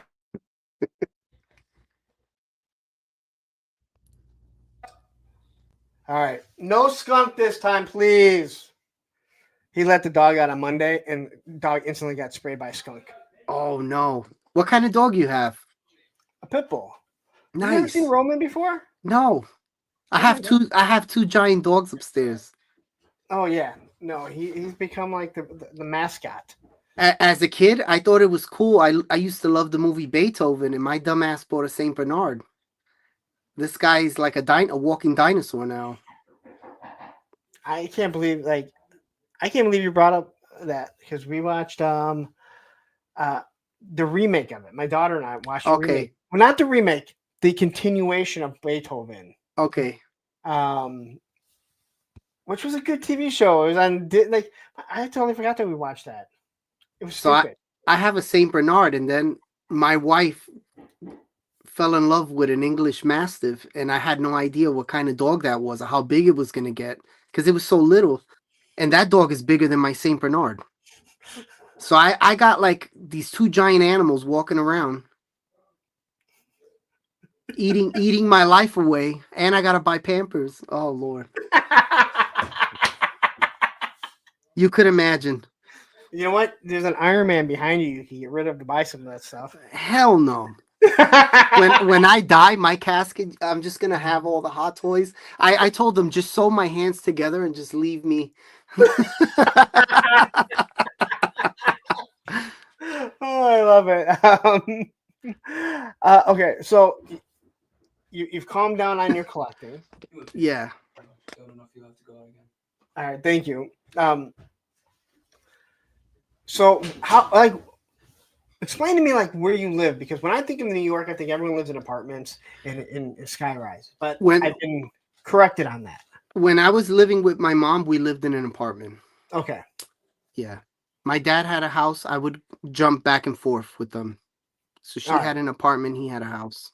See, I just assume that New York, because I've never been there, it looks like Coruscant. There's like no green. Other than Central Park, it's the only place that there is a lot of places like that, especially in Brooklyn. So like, where do you live now? Like now, I'm in Jersey. Oh, that's right. You said you're in Jersey. Okay. Yeah. So at that time, I was living in Staten Island when I met my wife. So my whole family, we all moved to Staten Island. Okay. So And that's where I spend the remaining a big chunk of my life was in Staten Island. all right, so you now you're in Jersey. You get a basement. She thought you were kind of joking about turning it into your toy room Yeah, and we spoke about it and she was cool with it. She was like, that's not a bad idea. because it keeps it And out of the living room, and then she can decorate any way she wants. exactly. She's like, you got your stuff, it's not gonna get in the way with the rest of the house, and you could do your thing, I'll do my thing, and that's where we left it. And normally the women don't want to have anything to do with the basement anyway. No, They think they do it first. you Then kidding me? it quickly becomes a. I'm like a stealth ninja now. When I'm bringing bags down, it's just like just throw them down the stairs. Uh, all right, so you move here. How long before you decide to have kids? So those little accidents happened. I'd say like a good 2 years into us having a home and getting married. Uh, Wade The Hollinson first said. one. Wade Hollinson says, "In my mind, Detroit looks like RoboCop cities." Okay, so one, some of it does, like abandoned buildings, yes, but RoboCop, that Detroit looks more like Dallas. 'Cause I that's could what it take you looks to like. areas that actually look like RoboCop. Oh, believe me, I can. I can tell you that too. Like, yeah, it's Detroit, Chicago, New York, Jersey. These big cities, they all have their blight. Thankfully, I live in a nice part of Jersey. It's I live eight just a miles lot out of of Detroit. trees and stuff. I live I eight don't miles live in the city. 8 miles out of Detroit. I'm close enough I can get into it. I would never raise a Hmm. family there. No offense to anyone that lives in there, raising kids, but it's just not good school districts, and yeah, the city is it's changed a lot. It's gotten better, but it still has a long way to go. I've never Um, been there. you're not missing very much. You're not missing much out here either. If you like toys, I mean, we got some really good toy stores. I mean, we got some really good toy stores. I can't say that. We have we have some historical museums here. One of the best, you know, Detroit Institute of Art. It's one of the, Okay. it's one of the best museums in the world. Then you have like the Henry Ford Museum, where they have like the car that Kennedy got assassinated in, the chair Lincoln got assassinated in. I mean, Henry Ford, he created all of this, these two big Greenfield Village and the Henry Ford Museum. So it's That's weird pretty cool. because it's stuff you take for granted that you think like, well, we have nothing, we have no reason for anyone to come here. And then when you look at the stuff that you took field trips to, you're like, Yeah. oh, this is stuff that people travel all over the world to come see. Yep. Especially if you're a car guy, because there's a car museum and it has all kinds of stuff. Uh, Nice. Wade Hollinson is asking what part of Jersey? I'm in Old Bridge. Old Bridge. Old Where's New Bridge. Bridge at? All right, so you you move there. What are you doing for work before the little accidents come along? So I was still teaching. Okay, and that's Yeah, what and is that what your wife's a teacher?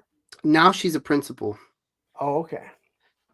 So during this time, she's pregnant. I'm still working, and then my kid's born. So a lot of my family is all spread out now. So I basically said, I don't mind staying with her for a while. I could drop the job. She's getting paid pretty good for now. And eventually I'll go back. And then we had another one, and I'm still here.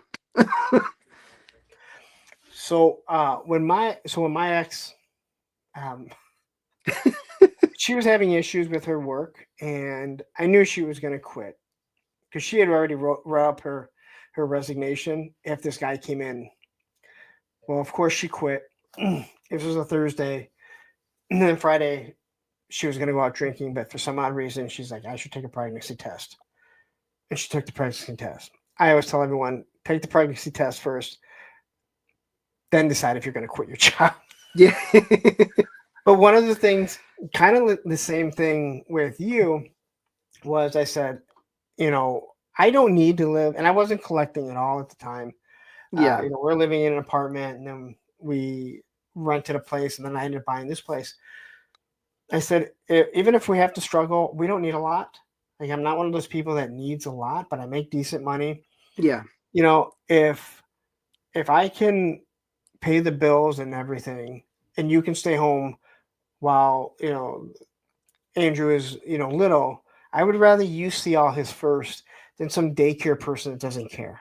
Yeah. So I We got had to a experience, similar conversation like that. yeah. So I got to experience like her texting me when he first walked, you know, and then Olivia comes along, and it just kind of. But she started working for my company under Yeah. the table from home, so Okay. she was able to do it on her own, and it wasn't stuff that had to be done. Like, she could do it at different times, um, and she did that until we split up, which Okay. is a whole another a whole other thing I got blamed for. I'm like, yeah, you gave the ultimatum, I did not. All right. You gave the ultimatum to the owner. I didn't say anything. I didn't care if you worked there when, you know, we don't work together. I don't care that we split up. I don't care. Um, but yeah. But that was kind of the talk that we had, except for I didn't get to stay home. Yeah, You like know, she was more invested. Like she went to school, she had all yeah. these goals of making. So she was already, I told her, I said, I don't want to mess that up for you. I'll take the hit and I'll stay. I wasn't as tied down as she was. And she was No, making much more than I was at the time. So I said, I'll stay. I'll deal with it. I think it's weird in this day and age where people think that it's wrong that a guy can be the stay-at-home dad. Yeah, like Like, I didn't have no ego towards it. I was like, you know what? I put myself in this spot. I'm gonna make it work. like guys that have an issue with their wife that makes more money, I'm like, fuck, I wish. It I doesn't don't get bother it. me Yeah, at like all. if she worked hard to get where she's at, why should you be mad that? Yeah. But again, like I think it's great because now we only have, you know, her dad and then my dad, but neither one, like, I don't know, grandpas aren't really the greatest with raising kids if they don't have No, and grandma around. a lot of my family members are old already, and Yeah. I'm like, these kids are gonna break their necks going down the stairs. Something's gonna happen. I'd rather be the one to take, make sure it's all right. And the fact that you get to see all the firsts. Yeah, So you can let her know. Because again, like, I'm like, I don't want to be like picking up one of the kids, you know, picking up the kid, because we didn't have two at the same time, but I don't yeah, want to be picking up one of the kids from daycare and then be like, oh yeah, by the way, they said their first word. And then you're yeah. like, Like it's a stranger. It's like you yeah. just missed out on all that So stuff. I didn't feel bad when she told me, oh my God, he took a first step or he said his first word. Like, that didn't bother me because she was the one experiencing it, because it should be, you know, if possible, one of us. And Yeah, like I said, I don't, you know, I wasn't doing what I'm doing now. Right? yeah. I wasn't collecting like I am Yeah, now. mind you, at this point, I'm collecting, but with the kids coming, I'm more mindful of everything. I stopped. I'm not going out weekly buying stuff at this point. I'm little by little. I No, think around COVID is when things started getting, or a little bit before that. It was I took it a little more serious. now, did you, if your kid's 4, so Yeah, the she's about oldest, to be 5 next all right. So she this came, weekend actually. holy shit, dude. You need to write down these damn dates, all right? No, no, I just remember because we're going out. Look, you see what I mean? I'm in the trenches, man. This weekend, as in like the 7th, Yep, Pearl Harbor Day. yep. That's my aunt's birthday. Okay, she's alive. I remember that because of Pearl Harbor Day. Okay. I have one aunt that's the 17th, or one aunt at the 7th, and one aunt that's the 14th. I only remember because it was 7 days after that. That's the only reason why. I just know Pearl Harbor Day is the 7th. Um, all right, so you have a kid shortly before the pandemic. Yeah, that was crazy. So you're not even ready for this. You No. have this happy little accident. Yep. I say that as nicely as possible. And Because I'm sure that we made the best out of it. Thankfully, everything worked out. now she's about to be 5. So have you found yourself starting to buy her toys and then realizing that you have to collect the whole line? Oh my God, she's just like me. So I'll give you a story. You know, as a kid, she when she was younger, I push her in the car, and she's like, "Oh, I want a little blind. You know, the little blind balls, the LOL Yeah. dolls and Oh, stuff." oh my God, So, you know, these things are like $9. She's like, "I just want one." I'm like, "Okay, no problem." You know, I was like, "We're gonna swing back. I gotta take a look at all the other stuff." So I'm over here. Oh, they got the whole Legend set. I'm just gonna grab the whole set, and I'm buying her the one ball. Now, fast forward, she tells me last week, "Daddy, I don't understand why is your budget so big and mine is so little?" She's like, "How come you get to buy this guy is $79? Why why can I get this?" I'm like, "Cause I bust my ass and you don't." yeah. Yeah, she's a little snotty sometimes. She's like, "How come I?" Now she's starting to ask questions. You know, like, Oh, that was my son. Still is. Matthew says, thank God we avoided the LOL sets. listen, though, that's a whole rabbit hole on its own. Because now she's like, "I want this one," and this it doesn't stop. So you know, she's learning numbers now. She could read the tags, and she's like, "Wait a minute, this GI Joe's $44.99. That's you know how many of these dolls I can get?" I'm like, Do "Oh they no, articulate like this? Does it come with a exactly." dog like this one? I I know what GI Joes cost $44. They either have alligators or Yep. dogs or wolves with them. Oh, yeah, you get the good stuff. That's like when I found the Cobra Commander on the retro card. I was like, "Oh yeah, this is coming home." I have I have the HasLab one, but I didn't want to open it. The retro card I think is actually better. Yeah, because he has the shiny face But yeah, he plate. has the back metal, but I like his gloves are better in my opinion. Okay. But See, like, they're different shades of blue, so you can't swap them. oh, okay. Yeah, because I have them both open. You can't swap them; they don't work. It's unfortunate. They should have made it so.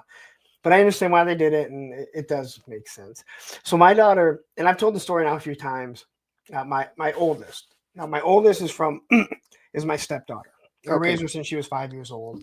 You know, and even though my ex and I split up, I mean, you don't raise someone for 14 years of their life, and be their first day of kindergarten and the Oh day she yeah. graduates, and then be like, oh, sorry that you're your mom's.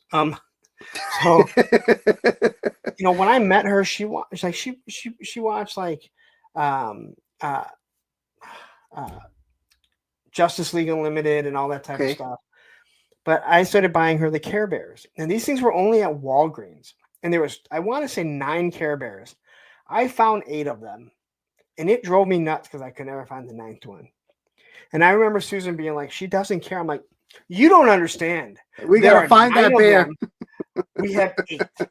Now I never found the ninth one, and I don't even think we have any of the Care Bears. They were just like the original Care Bears that my sister had. The same articulation. They're the exact same mold. I can never find it, and to this day, it still drives me nuts. You're still But that's looking what for I'm the like. bear?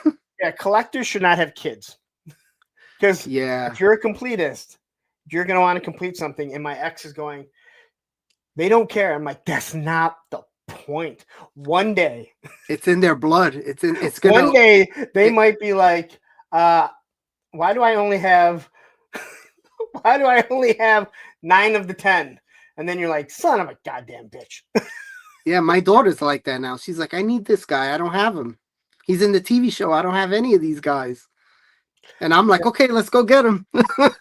My wife's like, "Pump the brakes, guys," because she's like, "Oh, she knows the scheme already." My daughter's like, "Oh, can we go to Target?" They just put a Target like half a mile from my house.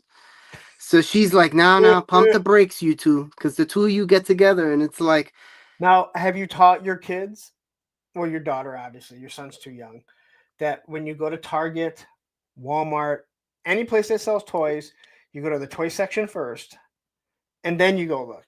And I remember telling my kids, I'm like, we always go to the toy section first. Like, why? Well, because the milk will still be there. exactly. But what if, and we have a we had a personal experience where we went to this was during the the Cobra Island wave, and when the Oh, Baroness was super hard to get. with the bike, Yes. that was So a nightmare, man. I'm so so we happy they fixed all that. so we go to the park and we rode our bikes. Now, there's a course of events that happens that leads to this. So we go there, and I have a Dodge Journey, so it has a Okay, big hatchback, and I put the bike rack on it. So we went to put the bikes. Well, we went to put everything in it, and I was going to put put it down. I forgot the bike rack was there, so when I closed it, I slammed my head with the bike rack. So it knocked a couple seconds off, right? And then I put the bikes up. And the way this place goes to leave this park, if you pass the exit, you got to drive really far and then turn back around. And then there's a Target right there. So we miss okay. it. Oh, I got to turn around. And I'm like, there's a Target. Let's just stop. So I stop there. The Baroness is the only thing I'm looking for. And we find a place to park. We walk in, come around the corner, and no shit, there's some guy holding the Baroness, the only one Oh, there. And I was like, oh, that feeling sucks. You just and missed it. I started talking to him, and I go, by any chance you don't happen to have that and be willing to give it up, would you? He's like, I've been looking for this one. And my kids, like, for the longest time, made jokes about you just might miss that Baroness. So they got to experience why you go to the toy section first, because once again, the milk won't be sold out.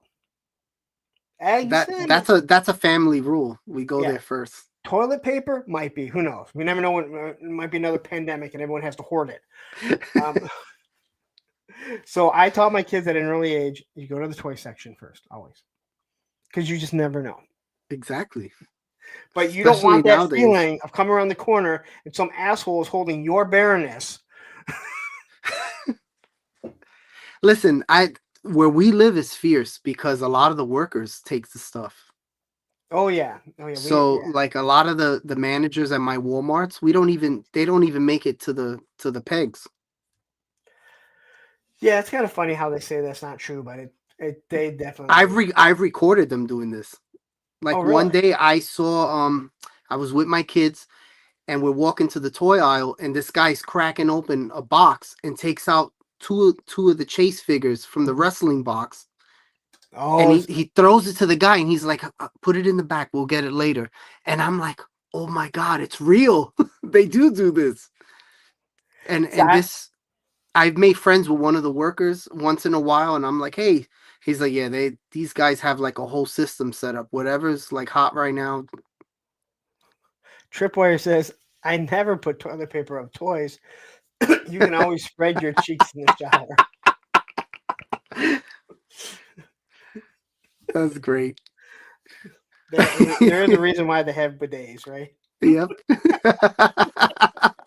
All right, so your daughter now is into collecting, which is awesome. It is.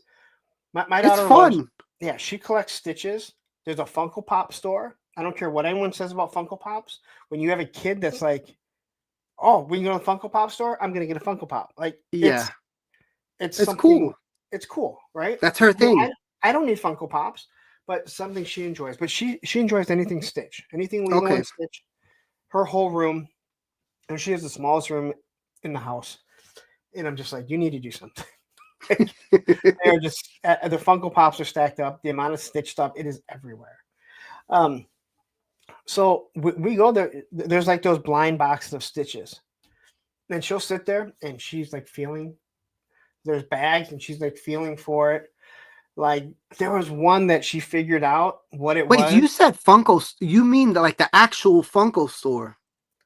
Okay, so Because they have a big store, right? Somewhere. I don't know where no, exactly it's at. so there's this place called My Pops Okay. here in Michigan, and they only do Funko Pops. Okay. Now they don't do brand new stuff; they do older stuff. The only reason why I found it, and I've told this story a couple times, was I used to work at a skateboard shop many years ago. Okay. You want to talk about basically working for free? Oh, you're a skateboarder and you work at a skateboard shop, and she basically lets you take anything. She just puts it on your tab. Yeah. Yeah, you're working for I quit free. working there, and I still had a tab. Uh,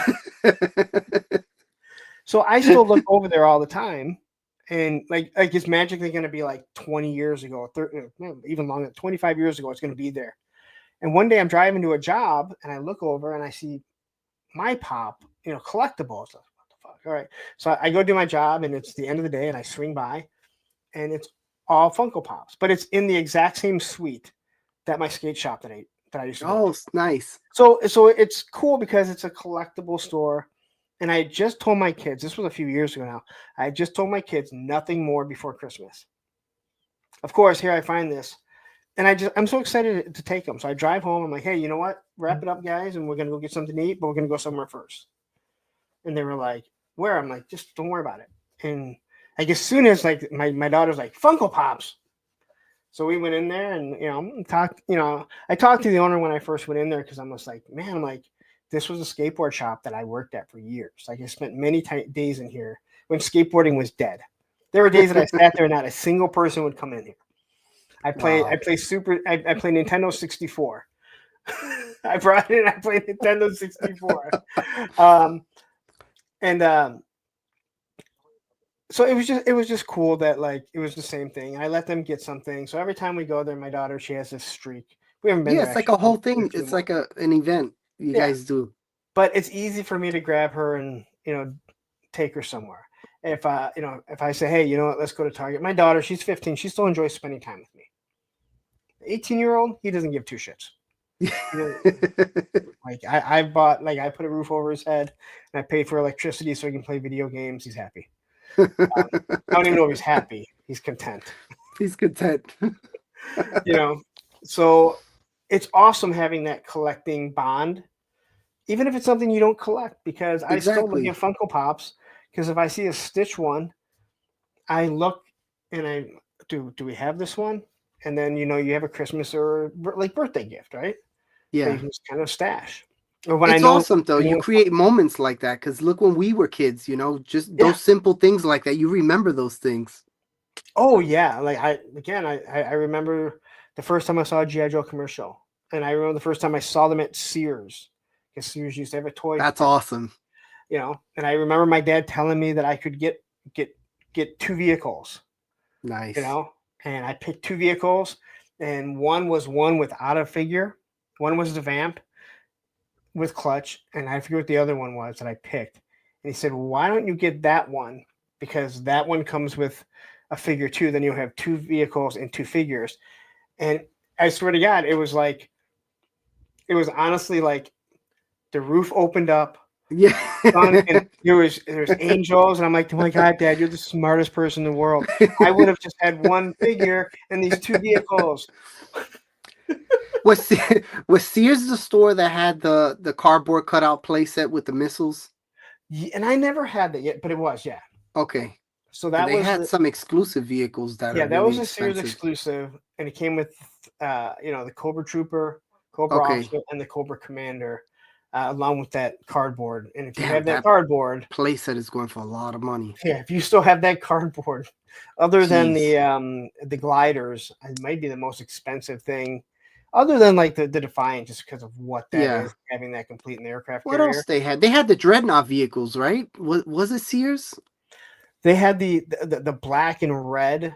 They might have had the Dreadnought two It pack. was it was like a green.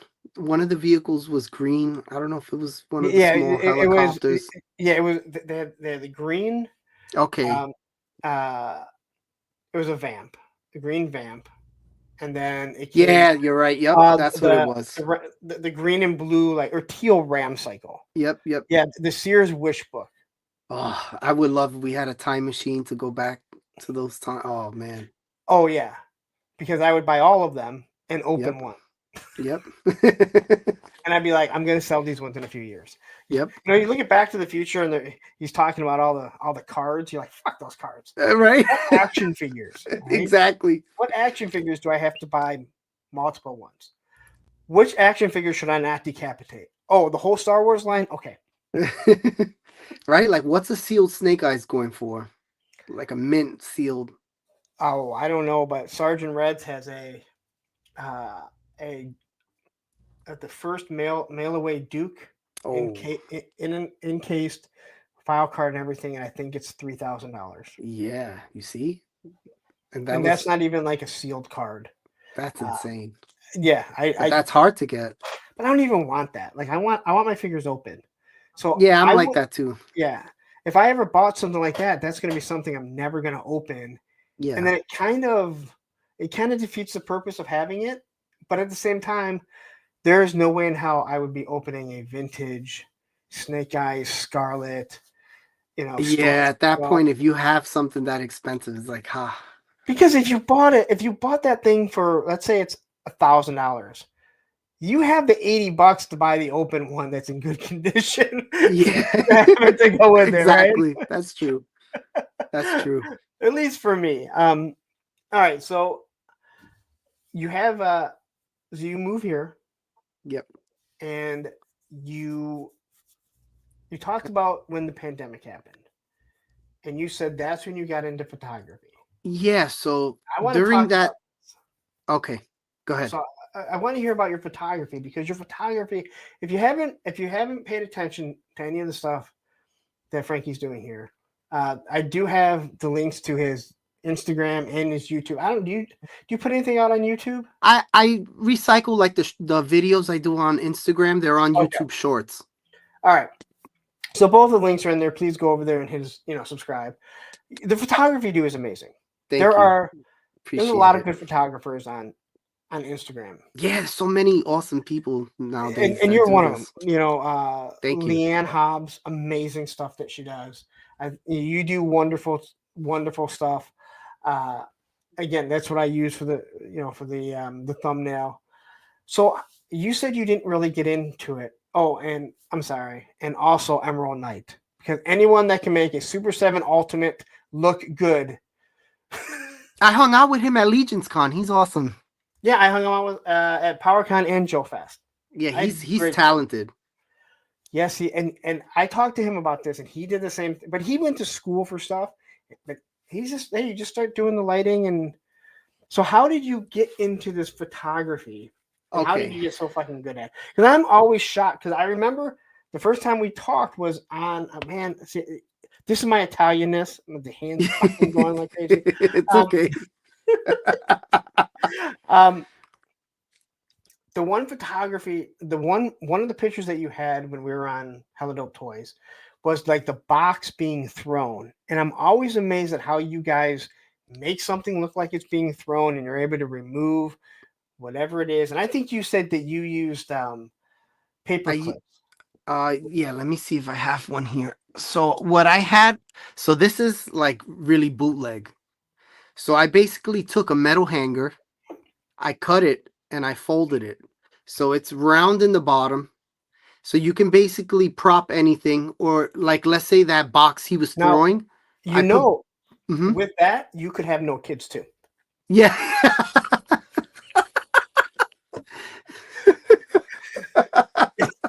It's dual purpose. You remember when I said I don't want to go to heaven because all my friends would be in hell? There you go. Oh man. You caught me off guard. This is what happened in Dirty Dancing. When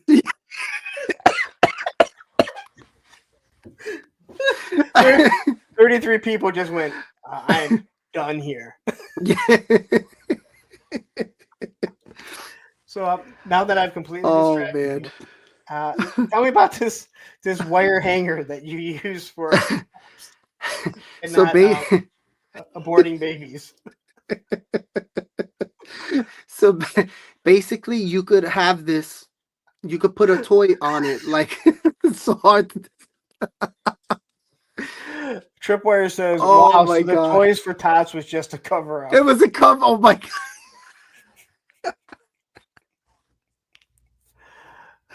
Oh, Matthew, Oh don't man. take it personally. Matthew does wonderful photography also. Nice, I gotta check him out. So basically it depends. So if you like that box I was throwing, I'll use blue tack. So blue tack you could stick on top, stick Oh, it, and for editing because I'm a caveman, I use this free app called PixArt. Okay. That's just what I got comfortable using, so I Do just you, stayed. do you use it on your phone or on your? So on to take pictures, I have a camera, Oh, yeah. but Okay. to edit, I use my phone. I Okay. use that app on my phone. PixArt. I'm gonna have to look that up. Yeah. It's a little tedious because you have to like go in and cover it up little by little, but you get Okay. used to it. Well, It's I use for all my thumbnails. I use I don't know why I can't remember the name of it here. Uh, Epic, okay. EPIK. And I know people are like, you could use this, it's a lot easier. I'm like, I know how to use this. That's a lot of people are like, Frank, try this, try. I'm like, listen, I've gotten so used to this, I don't want to change it. I don't want to get a headache. Yep, it's more learning and time I don't have. So Tripwire that says, what camera and lens does it use? DSL, I'm assuming DSLR. so this is a Canon Mark 50 Mark II. It's a lower end camera. It's nothing crazy.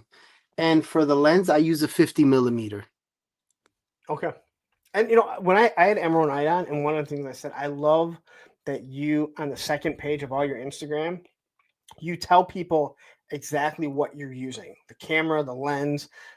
Like, it means Yeah, he does. nothing. That's smart to do that. I've always thought about doing that, and I always forget and don't do it. And I think it's great because it shows that he's not gatekeeping. Yep. And And you I and don't people expect can everyone. learn. Yeah, I don't expect everyone. But again, like, all that stuff means very little to me. But I know that, like, if I wanted to really get into it, here's something that I can look at. And if someone's putting that out, they're really, in my opinion, they're really giving you, like, hey, if you have a question, just shoot me an email. Yeah. Shoot me a message. I'll help you out a little bit. And that's what I love when people do that in the community. Yeah. I always say like even like in a lot of the group chats we're in, it's more like a family. Like if somebody doesn't know something, I'll gladly, because somebody helped me along the way. I would never gatekeep or hold information. Because at the end of the day, we're just having fun. That's what it's really about. Yeah, I keep telling people, like, with YouTube, I'm like, if you have a question on YouTube, feel free to ask me. I'm not going to Yeah. gatekeep.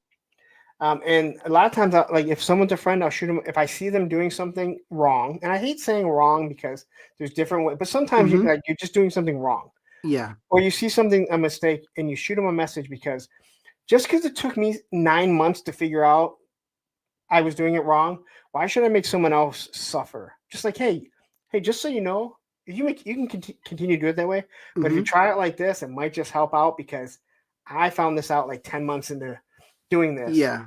I just would hate for someone else to waste the time, and I can help you out that quickly. Yeah. So, It's but true. anyway, It's good to be like that. so you use just a small little app to erase things, and Yeah. Sticky Tack is a collector's best friend. Yep.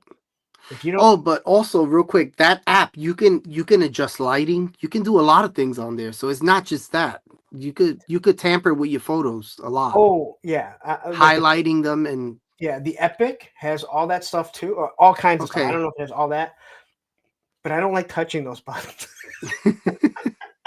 because either I'm going to screw something up, or I'm going to go down the rabbit hole and be like, oh, I got to be to work in a half hour. I haven't slept. Right? No, it's true because those buttons are sensitive. If you move them too much, you'll damage the whole picture. Like you gotta really know how to There is mess nothing with them. worse. I know, like with that, when I am doing something and I have everything pretty much done, and then you accidentally hit something and you don't know how to go back, and you have to start all over. That happens to me all the time. And you're like, and again, it is so different on the phone because everything is small. Yeah. Where like on a computer, it's like, oh, just hit this little back button. Oh my god, I know exactly. Uh, Save as copy. Save. So there's some really insane photographers that use Photoshop. And I'm Oh like, yeah, I'm gonna try that. I almost put a hole through the wall. I said, nope, going back to my app. It was so complicated. I just couldn't pick it up. I just had I don't know if you saw the picture of I did a picture outside with the dragonfly, I saw, yeah. and it's the one with the sunset. Okay. Well, War Chest Full of Toys. He messaged me last night and he says, he says, he says, I thought you might like it without the stand in it. And I sent back this, and he said, the dragonfly picture, I thought you might like it without it. I'm like, I figured that's what you were talking about, but you never sent me a pic. So then he sent me a pic and he removed it. And I was like, how Nice. did you do this? And he was like, before I owned all this stuff, I was also, a professional photographer. Oh, So I that's used awesome. Photoshop. I'm like, And it's thank you so very much. easy. Like when I watch some Yeah. videos, it's not tedious like the way I have to do it on the app, and you got to keep swiping and Yeah, but it's learning it and paying for that yeah, Photoshop and all that. And like, if you're not getting paid for it, yeah. And I don't which one have the you're just, time. yeah, that's the whole thing. And when people are like, it's so easy, it's like, it's easy because you know how to do it. Like when I tell people, oh, it's easy to do this YouTube or do this, whatever. And they're like, yes, because you do it. Yeah. I've never done it. And it's like, yeah, that's true. All right. So anyway, okay. So you're using this app here. So we got off track. Explain to me how did you get into the photography? Like what caused you to? So during the pandemic, like everyone, we get bored, we're stuck at home, we can't do anything. And I'm just watching YouTube one day and I come across The Amazing. I don't know if you've seen Oh yeah, his videos. So I compose he things way too easily. yeah, He hurts my head. he he was Like, what stuck out to me was always at the end of the video. He would do the review and then start taking pictures. okay. And I was like, oh man, and it just started hitting me like that's pretty cool. I've never really thought about doing that. And it's like you grow a passion because it's like we're not kids anymore. We're not playing with the toys, but this is like a whole new way of like enjoying Yeah. your figures. And it was with a GI Joe. So I know for me, and I tell anyone, anytime I can pose figures, I feel like I can pose figures pretty good. mhm. Anytime you see a good picture from me, it's all thanks to the iPhone. Right? The iPhone, I just had the right angle, or I don't know what I'm doing. Yeah. Sometimes I'll see something that I think looks good, and I had no idea about really photography. I would just take pictures and then Mhm. post the stuff. And as I started doing the reviews, so first I'm like collecting, and then it's like, oh, now I'm into the reviews. But then I started taking pictures, and I'm talking to like Matthew. Are you happy, Matthew? I would ask, I asked him a whole bunch of questions. I see Ed's photography, yours, uh, Emerald Knight, and Leanne. I love Leanne. I'm sorry, I love Leanne Hobbs. Like I don't know if you've seen her stuff. I'm horrible with names. If I brought her up. send me a link. I brought her up when we were on. You And did. Yeah, you did yeah, mention her. she does amazing stuff. Yeah, I'll shoot you a link to her. But Okay. that's when I started doing it, and I'm like, I fully understand. Like this is a whole another realm Yeah. of toys. It's like, No, it and is. It made me it made me love the toys even more because it's like, wow, now I could really get hands on and have some fun. and then it becomes even crazier when you realize like these aren't photographers doing it. These are people that got into photography. Maybe some of you guys are photographers, Yeah, but like some I'm of the not at people all. got into it. The Funko Pop store that I go to, this guy, he sells his own work, but he takes pictures of Funko Pops in Okay, different scenes. nice. And I was going, they're amazing. And he goes, I do that all on my iPhone. And he had like an iPhone 6 or 8, iPhone 8, I think at the time. And Wow. he's like, I don't even have the newest iPhone. I take the picture, I change a few things. He's like, these are all done on the iPhone. And don't get me wrong, I'm not expecting you're not gonna get, you know, skateboard fully, wonderful pictures on Yeah. the iPhone like you do with specific cameras. I used the phone for 3 years before I even touched the camera. Yeah, my son has one, and I'm like, should I take it from him? It was very intimidating to mess with the camera. He has all the stuff. He wanted one. His sister's fiance said, here's my old one. It's a nice Canon DSLR. Um, I don't think he's ever really used it. We bought him. We got him everything that he needed. He has all the lenses. Hey, if you And use it, I'll send you pictures of all my settings. whatever I I do, don't want to. It's like it's try just it. another rabbit hole that I'm down. You'll probably get hooked I know I would. because you got a lot of cool toys. You could take some cool That's why. pictures of. That's why I don't play video games. I know where I would be. You know, Play there's a Call of reason why Duty. I've been single for as fucking long as I have.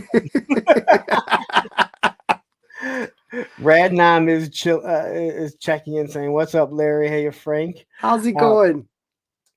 no, again, your photography is awesome. So, but you Thank didn't you. get into this until you know until you till the pandemic started. Yeah, it was just something I randomly I saw it. I saw these videos and then I started looking up toy photography. Like I Okay. said, photos of toys and a review popped up, or I saw some random person just making a diorama and then posing figures. And it was like that moment you said the skies opened up. I said, "Oh, this is cool. I'm totally getting into this." Because, just posing your figs on the shelf is cool. But we're in a pandemic, like bored out of our minds. This is something fun. I could burn some time and learn. I I know this is gonna be awful because a lot of people lost loved ones. I love the pandemic. I the owner of the skate park, he would let me go and skate. I skate with one of my Oh, good friends, nice. and I would post videos, and people would be like, "Oh, they're open," and I was like, "Kinda." Like you're not gonna be here, but I am, and Tony is here with me, and like the the employees that we know. So, and I mean, I bought specific things like a rail to go skate, and me and a few buddies would go skate. But it was a time that I spent more time with the kids because they were at a perfect age. Yeah, I that's what was I in did during school. that time. My daughter was real little. Yeah, I was working from home. We would just get calls. We didn't know how much work we were going to have, but we have so many nursing homes. Lawyers still work, so we were still working. Um, and I for about 4 months, it was all through summer too. So we were given our calls like, "Hey, I have 3 calls for you," Wow. and that was it. Like I wouldn't have to worry about it. So I'm like, So "When you do you had a need me to lot be of there?" time. Yeah. Oh yeah. So they would always be like kind of lined up. It was all under the table, plus all the free money that we were getting. Nice. So, I had more money than ever at the time. G.I. Joe Classified had started. I'm skateboarding all the time. Um, and we would, everything was bare. So I took this rail out that I bought, and me and my buddies would go skate, and I go to the skate park. Yeah, you You have know, free time to have fun, do stuff. yeah. And I was one of the lucky ones that has never caught it. Oh, I did. Oh, at my first Legion's Con, at that son of a bitch. The fucking Four Horsemen. Man, that was rough. All right, so you start doing the photography. Even Now, to this day, I suck at. Like, to me, it's like I don't know how to fully use a camera. I'm still learning. I dude, I You feel the know, same way it's about making YouTube like people are and like, "How do editing you stuff. do these things?" I'm like, "I'll show you everything I know, but I tamper with everything. I don't fully understand." That's how I feel about YouTube. Like I will help you out, but there's so much stuff that I still don't understand because the stuff Yeah. I understand I know really well. It's the stuff I don't understand that I need to look into like analytics and stuff like that. Mm-hmm. But I try and learn what's going to help me grow doing this. So I don't veer away from that too much until I need Yeah. to, or if I accidentally find out, and then you start moving down that road. So I feel like that's kind of what you're saying about your photography work. But again, like the lighting, that's what is the biggest thing to me. It's hard. It's really hard, and that's where the majority of the time comes in. Yeah, I find for me, like a lot of times I'll turn the lights off and I'll turn the one ring light to a specific thing, and it kind of makes it look like it's dust. And I Okay. tend to get like the best pictures, but I don't know how I'm doing it. I'm just like Yeah. hoping that I hit it at the right angle and it comes out and the iPhone does its job. Yeah. So I use these lights. They're like these little they call you Lonzies. Okay. You could get them on Amazon for like $30, but now that it's the holiday season, they're always on sale, and you can For basically, $30 because they yeah, jack they're them up like, to 45, then they bring them down to 30. yep. So these things have tons of light settings. So you could see it's like Oh blue, wow. green. So yeah, I don't go outside to shoot. So if I'm doing like an outdoor shot, I'll set up one ring light. I'll use these two and try to create like a sun setting or something like that. It's just a lot of repetition, just doing it every day Yeah. and messing with it, and eventually you'll start to get the hang of it and get better and better.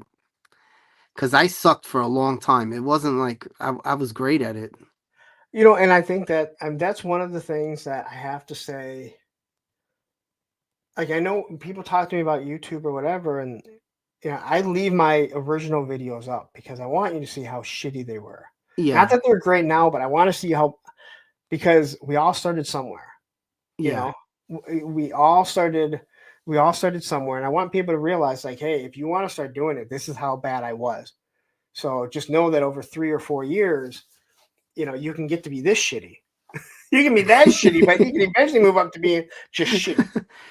and like you mentioned Emerald too. Like just being in group chats with people that are talented, you're gonna get better just by being in those group chats. Yeah. It's Yes. just automatic. Whatever knowledge they have, you're gonna ask like, "Hey, how'd you do that in your picture?"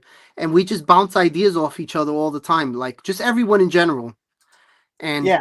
it's cool. You just keep learning. No, I'm with you 100%. Where as long as you're not with a bunch of people that want to gatekeep and be like, well, No, thankfully, I haven't met people like that. I've always been there's surrounded by. if you don't have the passion and the talent to do it, you're not going to be successful anyway.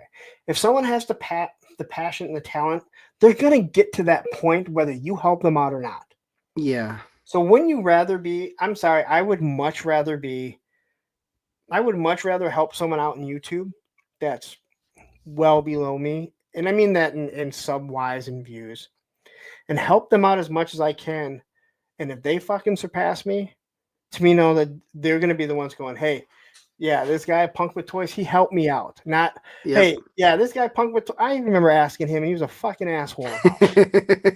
Like you want to be there Yeah, because it's it, always good to pay it forward. You never know. yeah, Like, what if you needed help or something? You know what I mean? Like, that's exactly. Too many people don't want to. Um, all right, so you started doing this photography, but you have a bunch of, or you had hmm different deals with companies. yeah. So that was crazy. How Entertainment Earth, Hella Dope Toys. You were part of BBTS, correct? yeah. How did that? Were there any other ones? You probably had an Um, Amazon affiliate, like we all do. I did a few things with sites that aren't around anymore, just like smaller websites that aren't around. That's how I Okay. started. Kind of like hella dope, but these people aren't there anymore. So how did you end up hooking up with some of these? Like, how did you hook up with Let me BBTS? tell you, the pandemic, well, BBTS came a lot later on. Just I think it was just building up a resume. Like I had this once I started getting kind of okay at it, I said, "You know what? I was already in a group chat with really close friends that taught me a lot." And they were like, "Hey, I do some promotional stuff. You're getting pretty good. You should look into doing something." And I was like, "Oh, I'm doing this for fun. I'm not really interested." And after some time, I would watch them do these things, and I'm like, "Oh, I could do that. That seems pretty cool. I think I'll be okay at that." So basically, my friend told me, I'm an open book, so I'll just explain it all. One of the first steps was build a resume. Try to take a bunch of pictures, like literally build a resume. Take 10 Yeah. of your best pictures, explain what you do, explain what you want to do, and just start DMing some of these companies. Throw darts and see what bounces back. And in the beginning it was nothing, but if you're persistent and you keep doing it every week, somebody's going to give you an opportunity. And once you get a small opportunity, you start that, you learn from that, and then you just keep trying to once I built up a resume, it was just like, okay, I've done stuff with this guy, done stuff with these people. Would you be interested in working or sending samples and stuff like that?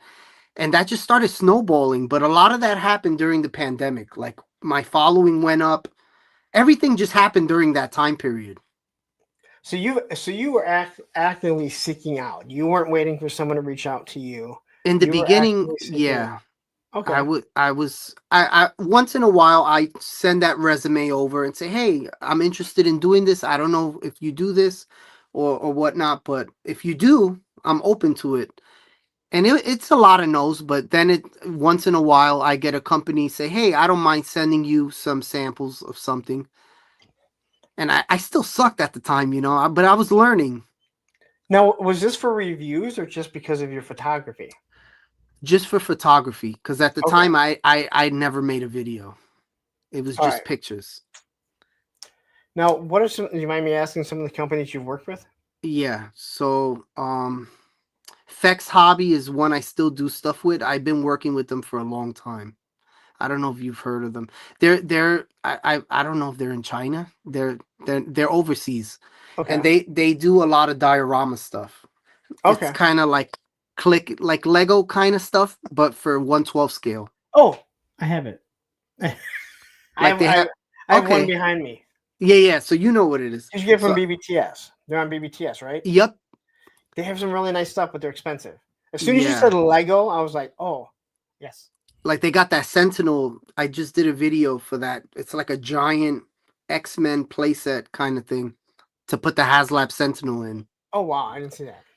Yeah, this thing is it's huge. So that's what they're selling at the moment. All right, so do you mind me asking how do the arrangements work? So in the beginning, it's kind of like you have to do all the work and write all these people and keep tabs Yeah, on them because like they'll say yeah and then they'll never send anything. You have to be the one like, hey, yeah. if you're still interested. And it always started with something small. Like here, you can have this little accessory pack. See what you can do with it. And then after time, just building relationship with them, or they already know how you operate or how you work. They kind of just start sending you stuff depending on how fast they make it. Like Haya Toys. I just got all the GI Joe figures in. Oh really? Yeah, like I got like a good 10 of them sitting on my couch right. I haven't opened yet.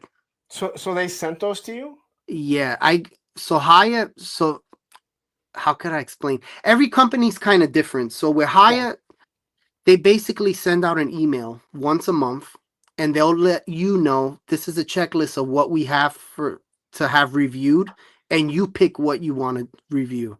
Whether it's Godzilla, GI Joe, it's just whatever they have at the moment. yeah, And I always just accept all of it just to keep learning and try different things because yeah, their GI Joe stuff is the really small scale. yeah. I got the Cobra Commander. I'm not overly impressed with. Like I I just think it's actually opened up the the beachhead feature. not too long ago. So I think they're decent. I don't like the face sculpts on the faces. The ones Yeah, with the mask look okay, look good, but yeah, space sculpts. it's a learning experience because I don't shoot in that scale. So I did it more of a challenge to try to learn how to shoot in that 1/18 scale. So how did you end up hooking up with? Did you contacted them? Yeah, most of the time it's just me contacting people or just asking or building Okay. up that resume and showing them, hey, I've done stuff with Playmates or would you be interested? And a lot of times they say yeah, depending. But I always feel like that resume always helped showing them, this is who I worked with. These are some photos of different ranges of things I can do. And that always helps. That's interesting. I never That's really always thought been about my trick. Like my ace is always having that resume.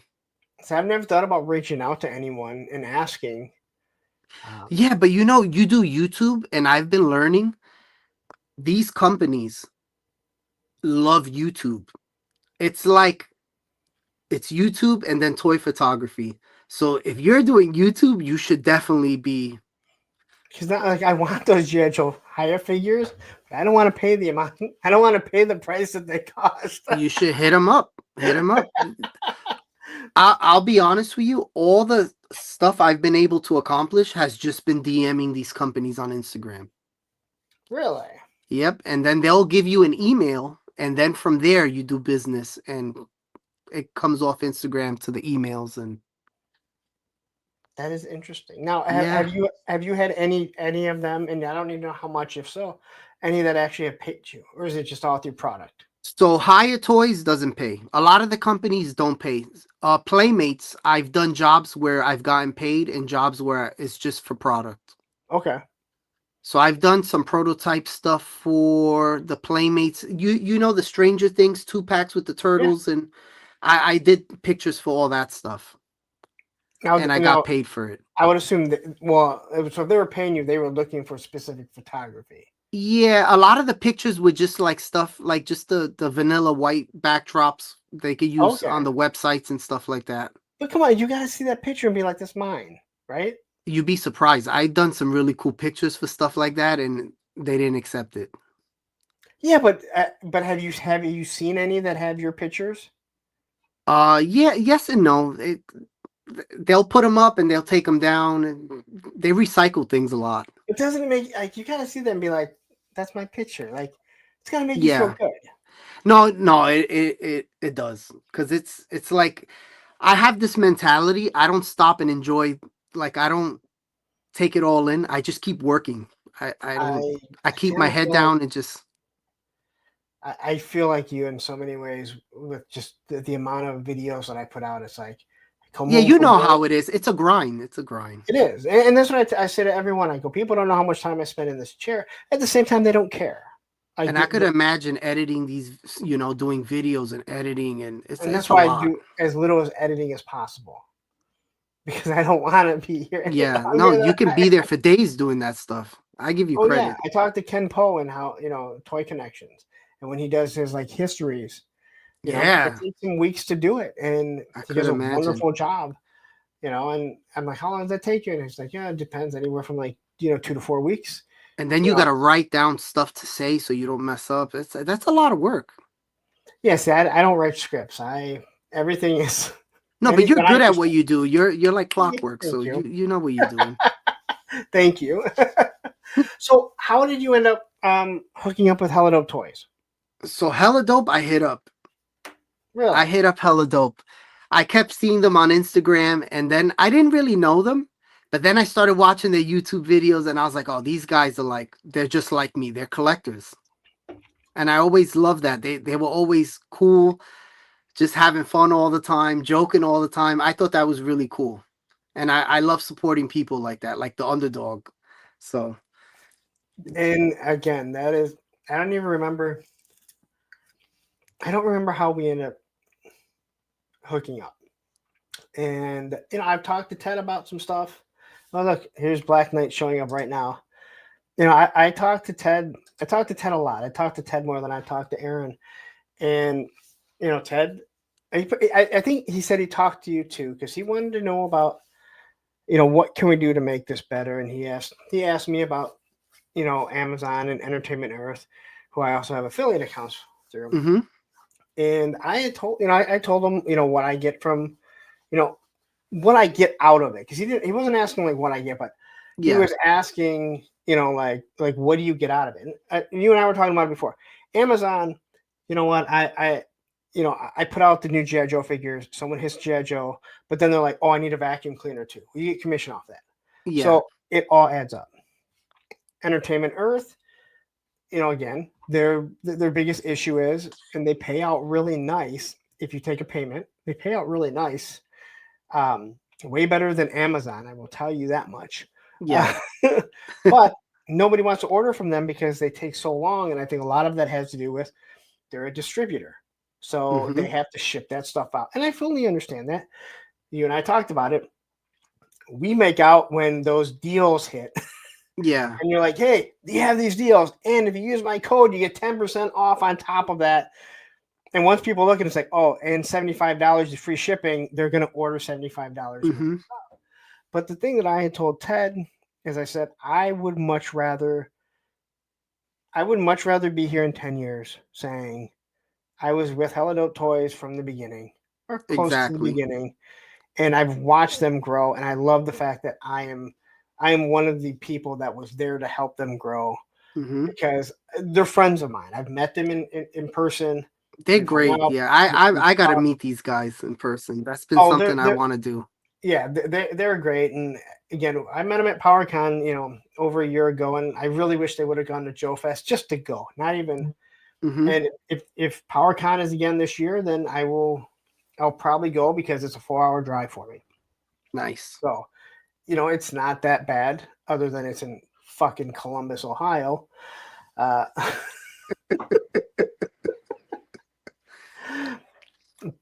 and Aaron is saying, Frank, you are the cornerstone to our success. Oh, thank you. I thought it was Moss Man, but if you want to give Frank, Let, the credit, that's let fine. me But tell you, man, all the excitement I get is like when I get those messages and they're like, Frank, we need to brainstorm. You want to do some pictures? That's what I'm most. It's like the codes are cool and all that, but I'm excited to like take pictures and stuff. So that's I where all my excitement comes in. I'm like, all right, let's get to work. Let's I do just this.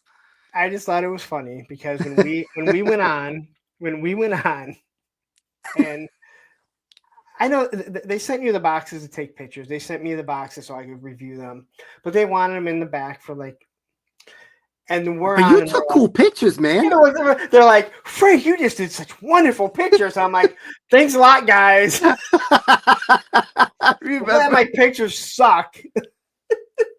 No, and You I at least remember appease me. like a day or two before, you had a picture of one of the crates on a vehicle on the back, I think it was. Yeah, it was on the ferret. That was awesome. Yeah, I used my my my rubber band ball. I'm like, hey, I can use the rubber bands that I bought for something. I thought that was Matter of great. fact, what's funny is this rubber band right here is the one that I use because I had to tie two of them together to put it on there. But again, I don't take that type of stuff personally. But if you're Yeah. gonna give me a chance to take a shot, like oh, thanks a lot. I'm glad that my pictures suck. They're like praising. Oh my god, look at this! Like they're showing all your pictures. I'm like, I did you some pictures too. Oh man, you're gonna give me a heart attack. Radnam's like that was hilarious, but both you guys did some great with Hell the yeah, man. We and tag team Radnam, those you made crates. great crates. Seriously, those crates are awesome. They're still sitting on my table. Oh yeah, mine. I was like, where the hell are my crates at? And then I realized I put them in a box when I took them out somewhere, and then I never got everything back. Uh, Ryan says I just show up and push buttons. Well, this week you got stuck with Ted freezing up. That you were stuck by yourself. You can tell Aaron doesn't want to be on there alone because he's like, oh, I guess I'm here all by myself here. They're a tag team. Yeah, not everyone can do a show alone. I'm not gonna I give pat you myself credit. on the back. I can't do YouTube. It's you're giving me a chance to talk, but again, I mean, if everyone, especially on Mondays, I mean, I have 80 to 100 people now normally. If they're all not in there having their own conversations, the show doesn't exist. Yeah. It's. I mean, if I was just talking, and we see a lot of people, and it's good people, and It this makes won't. it fun to have everybody Yeah, chatting and this laughing and won't. Yeah, this will insult some people, but some people just they're not exciting. They're just boring. Um, and I just remember talking to my moderator, Matthew Matson, and I remember, and I say this, I tell the story all the time. This was early on, before he was even a moderator. And I was like, I would ask him questions like, "Hey, how did this go? What do you think? Do you have any?" And I'm like, and I remember saying, "I just don't want to be boring." And he goes, "Oh, you are anything but boring." yeah, you're not boring. We've been Uh, talking for almost 3 hours already, and I'm still cracking up. over 3 hours. It's three. We've been here 3 hours and 15 minutes, and we were talking for like 20 minutes before. Yep. Radnam says Ted is Aaron's public relations officer. Um, And Aaron says, I can do it. I just don't want to. Did Twitch for 5 years. I'm not saying you couldn't do it. I could tell, as I said, I could tell you didn't want to do it. And I don't know anything about Twitch, but everyone said Twitch is more like video games. So I don't know like Hmm. if people are normally on. So if you're playing something, you have something to talk to.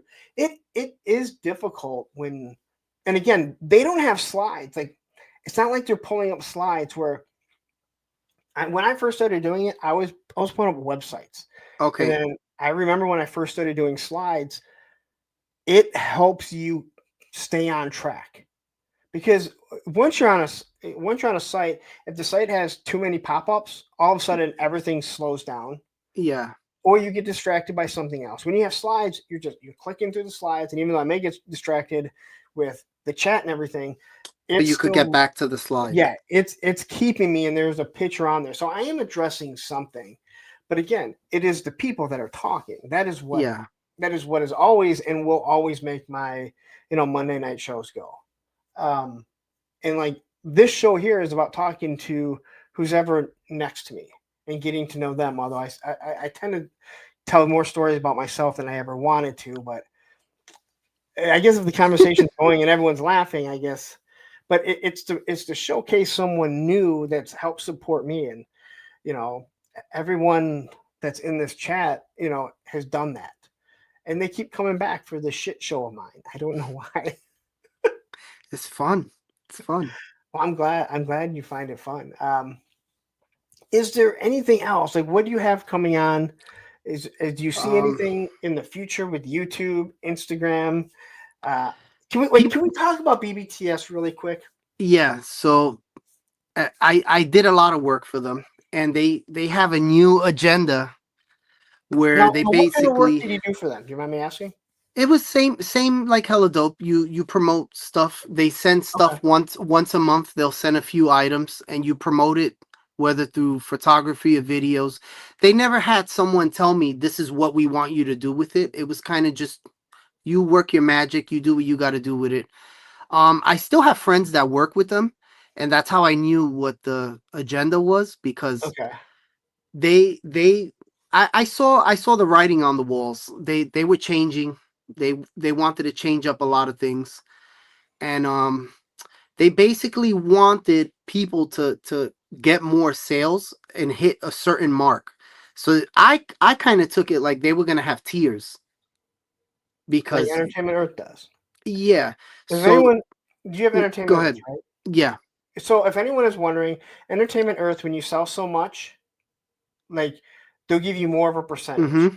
and they Yeah. also give you if you take credit or if you actually get paid out in cash, they pay you differently. Yes. So So yeah, these guys weren't like that. It was kind of like here's the product, you do your thing, and every month we'll send you we'll give you a budget, and you can go on the site and pick what you want. So okay, that's basically how it was, how it used to be. But I'm thinking there's gonna be tiers because if you break down the people that are working there, it can range from a toy photographer or to like someone that's been on YouTube, like what's his face? What are one of the top guys that's been doing Robo the like Robo and the guy with the MCU Club mohawk. I guy thing. forget his name. Oh, uh, I'm horrible. Chartemis. Chartemis. So yeah, so guys like that, they've been doing this. They got large followings. So I'm like, how is this gonna work? Because they, you can range from guys that are up there to guys down here. How there has to be some sort of tier, but it wasn't. It's kind of like you need to hit $3,500 monthly in sales in order to keep working. And if you don't hit that during the month when it ends, you get clipped. You're done. Now, do they give you a code where you get a percentage off or not? When I was there, yeah, it was a link. It wasn't a code. So it's a So we link, had we had links. but are they getting like a percentage off? Um, Because I'm Entertainment trying Earth, to remember. Entertainment Earth gives you 10% off. No, nope. The stuff. I don't think was it 10%? I think it was 10%. I could be wrong though. Okay. Because I've never noticed anyone that has. Because if so, I'd be fucking going there and ordering. Yeah, it was a I guess link. I I know, look and see but like if Robo has that. I've never heard anyone say that you get 10% off. I think that's one of the things with Amazon. Like they're not giving you a percentage off. You're just asking someone to click your link and actually, you're right. It was no 10%. It was just the link, and if it went based off of that. But they when I was there, it was very different from what I hear the way it is now. I don't know all the ins and out now, but I do know that it's like month to month, and people are like scared. Like if you don't hit that number, you're done. And I don't so think that messes up your creativity too, because it's like it's not always your fault. Like you can't expect someone to spend this amount of money every month. and also okay, so you're not really doing YouTube per se. No. Where Robo is doing YouTube, they're sending the product. He's Hmm. putting those links in his video, right? And he's telling, hey, you know what? There's links to all this stuff. Even though that people may not be getting a discount, they have it. Oh, I like this Operation Monster Force. They're going to click on it. I'm sorry I said Operation Monster Force. Please do not hit me with a copyright strike, you piece of shit. I'm sorry. Sorry. Some guy hit me up with a copy strike twice so far, Oh saying no. I used his pictures even though I didn't. It's just someone that doesn't like me. Oh wow. Anyway, um, so yeah, when you have 40,000 views on a video, multiple videos, and they're sending you the product early, people are going to watch it. They're going to go and click on it. Or Yeah. at least Entertainment Earth is saying, and Entertainment Earth, any single one of you guys that has some sort of channel, you can go to Entertainment Earth right now, and you should, and get a link probably before this fucking stream ends because they will send you your discount code. Yeah. But they're giving you 10% off anything that's in stock. So they're giving you an incentive to push that out and use it. Where all Yeah. they're saying to you is, hey, you know what? Here's some free product. But if they're giving you free product and they're saying, oh, by the way, you also have to do this. Yeah. So they didn't. That was one thing I didn't mind from them. They didn't really like. Some people kind of like box you in and tell you like, okay, we want you to do this, this, this. But it wasn't really like that. It was kind of like just do your thing. At the end of the month, try to get everything done, and we'll start over again next month. It wasn't that bad in the beginning, but No, I mean, I that makes sense to me. Like you're selling their product. yeah, We have codes for Hello Dope toys, right? yeah, And so I push it. They're friends of mine. It helps support them. That's that's all that matters to me. It yeah, helps support them, and that's why I do it, and that's why I put the codes in there. Um, but I'm also, you also have to look at everything because I know Aaron's here, and they know the issue. Amazon is going to get it first. Pulse is going to get it first. BBTS is going to get it first. I mean, there's a lot of people when it comes to the Hasbro stuff, they want it right away. yeah. A And that's lot of they get them overseas, right? yeah, but I mean, just BBTS because by the time that Hello Dope Toys unfortunately gets this stuff, but then when you look at stuff like the Four Horsemen stuff, Yeah, I'm not sure about the AWOC stuff because there clearly was an issue with me. I thought that they would just charge me, and I didn't realize the stuff that I had on pre-order for a year. Like I had to tell them, I had to go and say, yes, you can charge me. I'm like, wait, I'm like, why? Did you guys get this in? And Ted was like, we got that in like last week. It's all sold out. I'm like, I pre-ordered it, and he's like, oh, you didn't tell it to ship. Like you didn't tell. I'm like, I thought you guys were just gonna charge me. I'm like, now that I know this, it makes things a little easier. um, but yeah, uh, for like these big companies, but again, if that's on BBTS, if that's how they feel their model works best for them, I don't have a problem with it. I mean, they're a very successful company. It does suck that that they have cut out some of the smaller guys, yeah, but at the same time, they are the biggest independent toy yeah. retailer. I didn't So have any animosity towards it. I think with me too, I kind of enjoy the whole teamwork aspect, like with Hella Dope. Like if Ted or Aaron hits me up and they're like, "Hey, let's brainstorm." I like all that stuff. Like let's work as a team, let's work together. It's more yeah, fun for me that way. I feel like the payoff for me is getting it done and seeing everyone happy, and to me, that's I get more from that than working with big bad. Don't get me wrong, it was fun, but I wasn't communicating with anyone. It was almost like a robot, kind of. It's kind of like, here you go, do your thing, and Yeah, that's it. I don't really like to bother them too much. And I bother Ted more than Aaron, that is for sure. Because they work a full time job and they're Mm-hmm. trying to create this business, and that is one of the reasons why I will continue to promote them. They've been great to me, and I've told them before. I'm like, hey, thank you so much, because there's a lot of people that they're associated with that do not like me, and because of that, there's a lot of people that no longer want to have anything to do with me, and that's fine. I'm like, I'm glad, because I would never ask someone to not like someone because I have a problem with them. Yeah. No, that's between me and that whoever. If you're friends with them, if you enjoy them, then good for you. That's Mm-hmm. my I know problem what you mean. shouldn't be yours. Yeah. But there's a lot of people that are not like that, and a lot of YouTubers. And again, I have to deal with that. But I also know how I am. So I've told them before, I'm like, thank you very much, because you guys have been very supportive of me. Yeah, they're awesome. Um, and the fact that I can actually just reach out to one of them and I'm going to hear back from them. Exactly. That's what I mean. Like, you could always hit them up. And that is one thing I can say about like Big Bad Toy Store. When you have a problem with your figure, that's what I hate. I fucking hate on Facebook and stuff when someone's like, "Oh, my Operation Monster Force, this thing broke. Has anyone else had it? I don't know what I should do. I don't know. Contact fucking BBTS.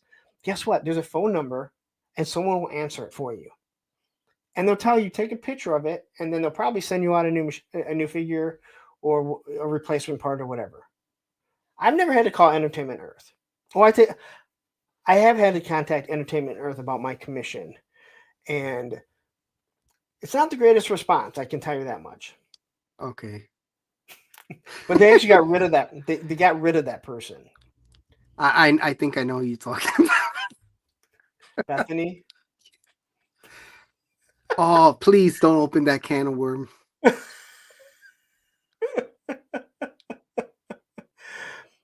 I had to reach out to her.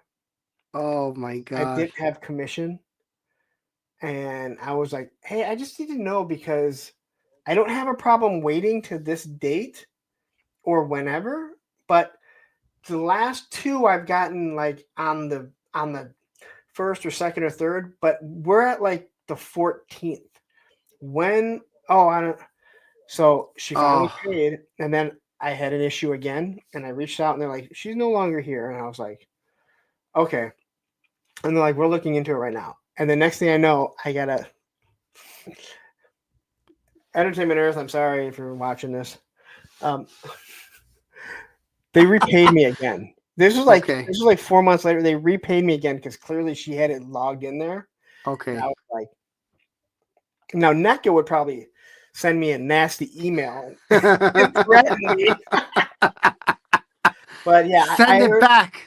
I had a couple people tell me that Bethany's no longer there. They had a lot of issues. My God. Not with her, like she was mean, but like she just didn't do her job properly. I'd rather be crucified than talk to that lady.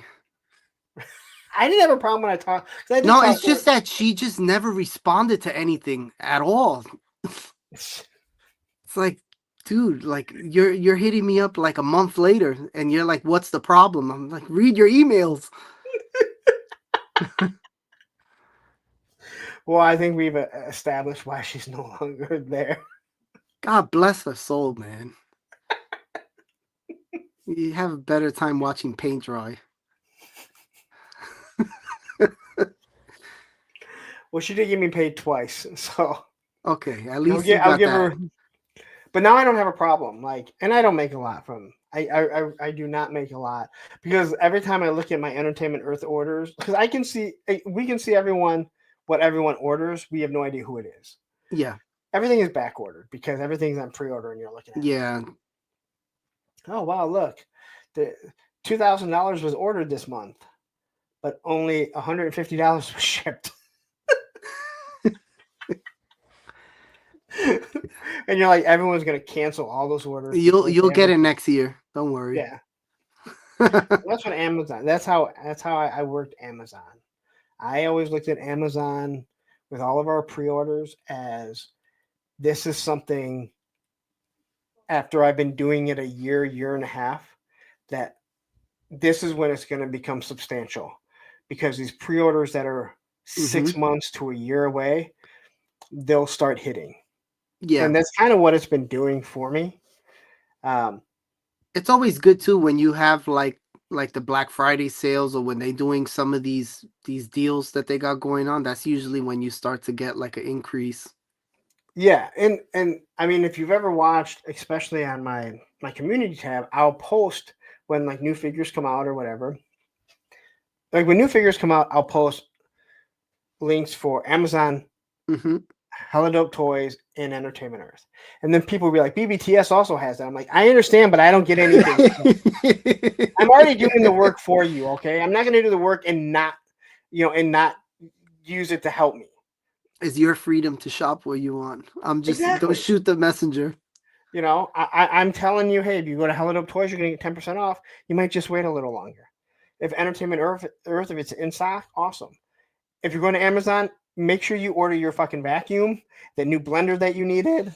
Don't forget the microwave. I'll tell you one thing though. You order from Hella Dope, you're gonna get like some insane, great shipping. Yes, like your figure is gonna come minty. Oh yeah, every time. With lots of wrapping, it fills up your garbage can. Yeah, but that's one thing like I wasn't used to. Like with Big Bad or like a lot of these places, they just throw the figure in the box and that's it. BBTS is pretty good. BBTS is good. Hasbro Pulse is like, here's our box. Here's your figure. Yeah. And here's this little piece of bubble wrap. They're not even using the bubble wrap now. Now they're using that paper that's it's like that bubble, right? It's like it's paper that's like cut up. But they just throw it in there. They're not even wrapping the figure. They're just throwing it on top of it like the motherfucking thing's bouncing around. Like, why did you even bother? I always say too, it's like besides I don't care. I'm gonna open it up, so I don't really care.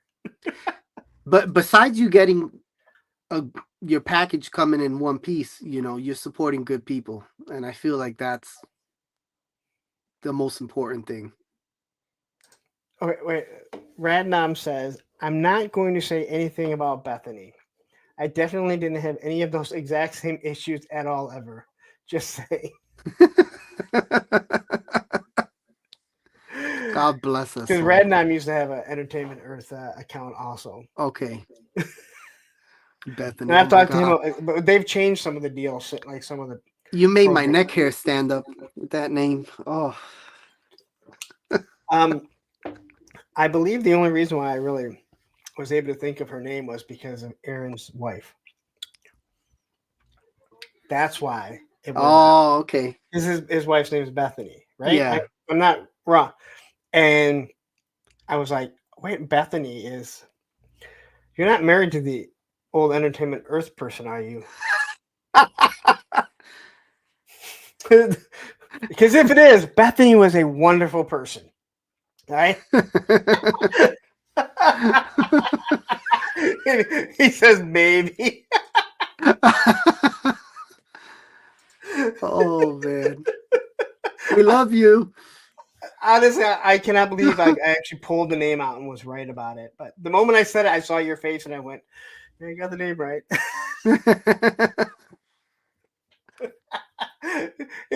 He says those commissions come to me. Not anymore. Anyway, let's wrap it up. It's been 3.5 hours. You said maybe 2 hours. No, we're good, man. I told you. I'm having a blast.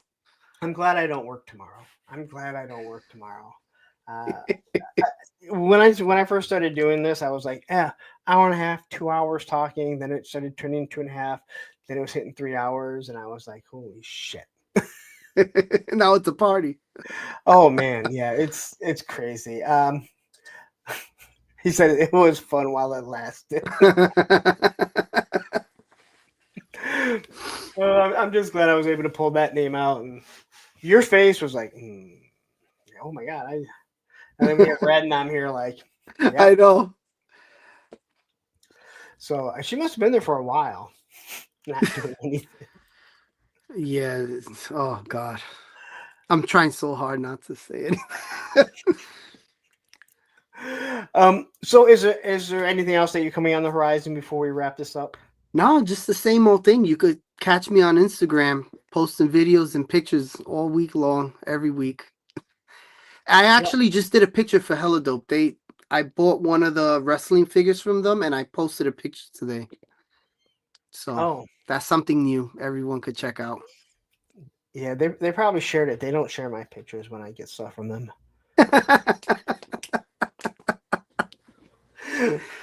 Oh man. I'm just kidding. My photography sucks for the most part. Like I said, when I get a good one, you'll know because like that's the one I post. And I'm like, I'm proud of this one. Listen, if you ever want to start using the camera and stuff, hit me up. I'll help you out. Now, I was telling you about Leanne. She once posted one of my pictures in her thing, and I was like a fucking schoolgirl, just fucking giddy. And I reposted it. I'm like, you better believe that if Leanne reposts this, I'm gonna like. I was like so excited, and someone else told me the exact same thing. Like, yeah, she did that to me too, and I was like the same way. Like, oh my god, I can't That's believe it. awesome. But that's what it's about, man. That's cool. It is. It is. And again, I don't expect people to like. I don't expect people to post stuff that they don't like. But like you see things that maybe you like. I guess I never repost anyone's stuff. It's just not something that I do. I probably should do it more often, but Yeah, me too. it is one of those weird things. I probably should do it more. I just don't. But when someone like reposts one of my stuff, I'm like super excited. But Especially this if you're a is, fan of that person. That's awesome. and I've talked to her, and I can't get her to come on. She doesn't want to. She's very shy. She says, and I'm Okay. like, and she lives in England, I think. I'm like, hey, we could record it for down the road, and if you said we finish it up, and you're like, nope, I don't want it to go out, I just delete it. Um, yeah, I'm famous for the stop motion. I had like 10 frames of that thing. I'm like so proud of that too. Like, fuck yeah. And I was like, I there's an app that does that for you. I'm like, no, I don't. Get on the iPhone. Get on the iPhone. Once upon a time, I tried stop motion, and 10 minutes into it, I said, "Nope, it's not for me."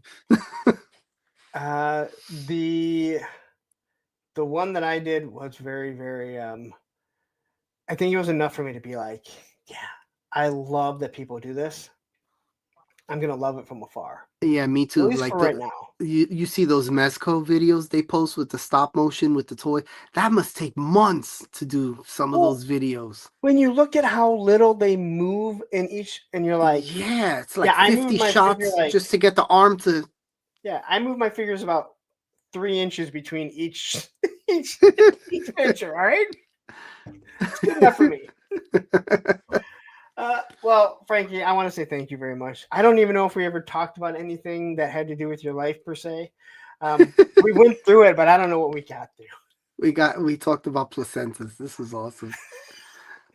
All I know is I've been laughing the whole fucking time. So I don't No, really this was great. I was looking forward to this. Well, I'm glad because I had fun. Clint Jorgensen says, checking out Realm's toys. Realm's Bret Hart picks are fire. Thank you. There were a few pictures that when I was looking through your pictures, because you don't have like just your logo or anything. You had so many good pictures, Thank you. and I had to stop on Shawn Michaels because I think we're all in agreement. Shawn Michaels is the greatest wrestler of He's all the time. GOAT. He is way better than Bret Hart. It's Shawn not is even good. close. Not even close. I almost used the Dulcim, where he's kicking through the Hella Dope toys, but I really wanted to. I just knew that the way that the thumbnail crops it, it would have cropped too much stuff Oh, I out. see. Yeah. That's And okay. I've told Tony this, Tony's Figs. Dulcim, even when we were younger and they played, he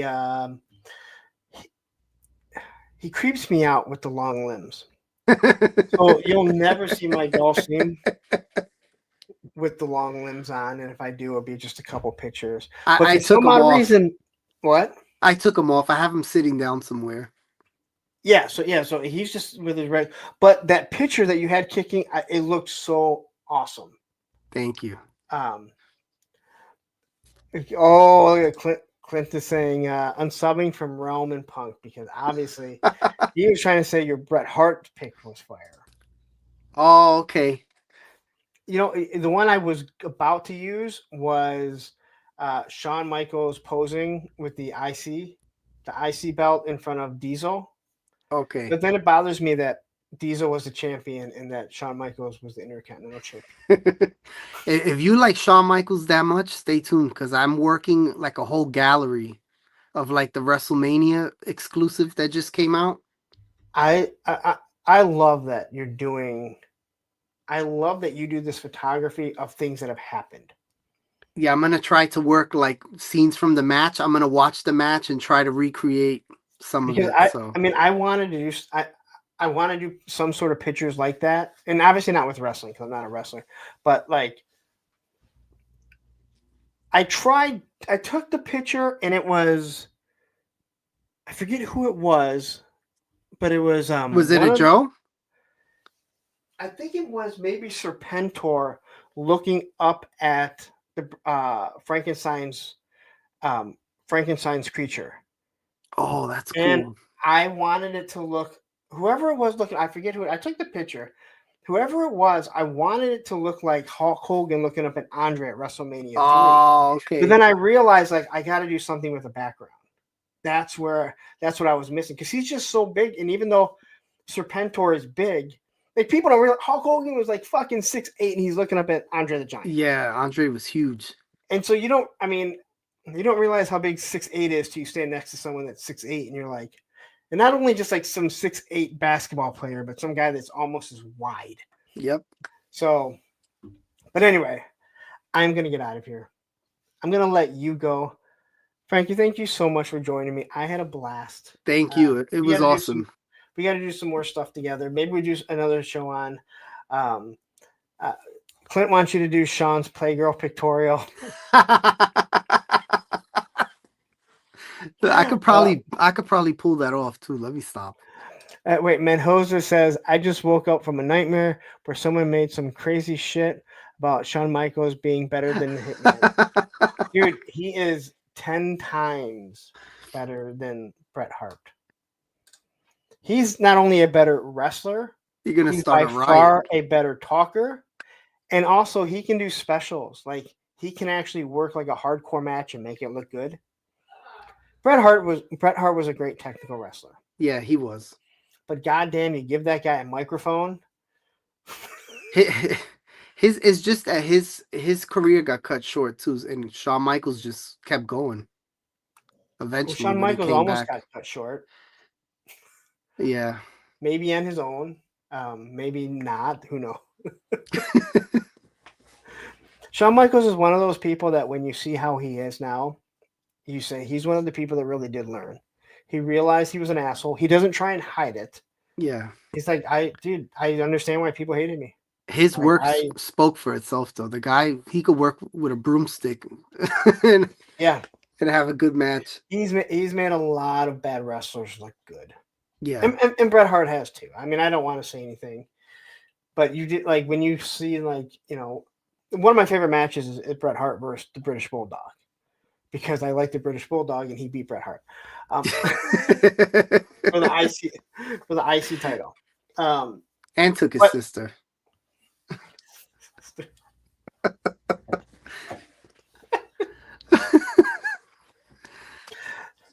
we could do a whole show on the curse of people involved with the hearts.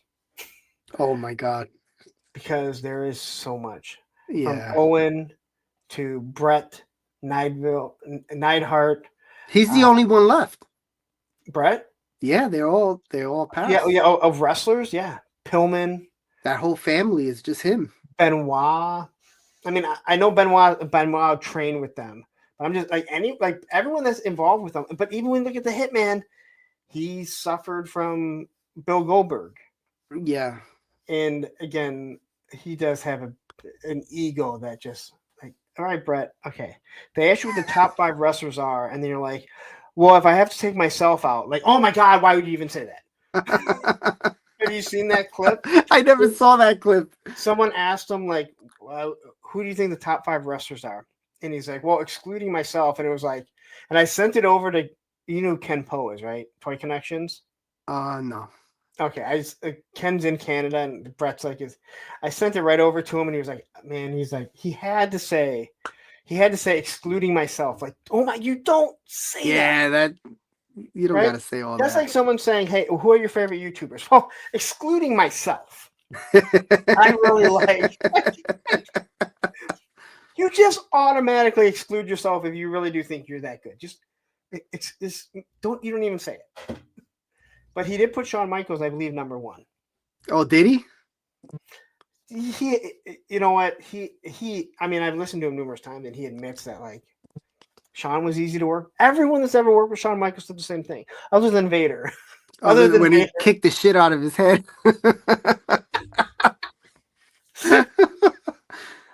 Oh man, he kicked him hard, man.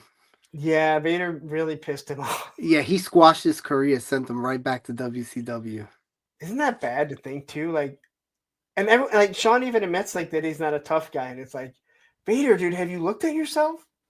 Like, you could have just grabbed him. Yeah, he could have just bear hugged him. No, everyone says the same thing. Like, Shawn was he was super easy to work with. Yeah, You know, he was ahead of his time back then too. And he even talked about when he came back, and he said everyone always talks about timing. And he's like, I've never had an issue with timing. You know. Yeah. But you've never heard about him. You've also never heard about, like, Bret Hart hurting. You know, like, these wrestlers you've never heard.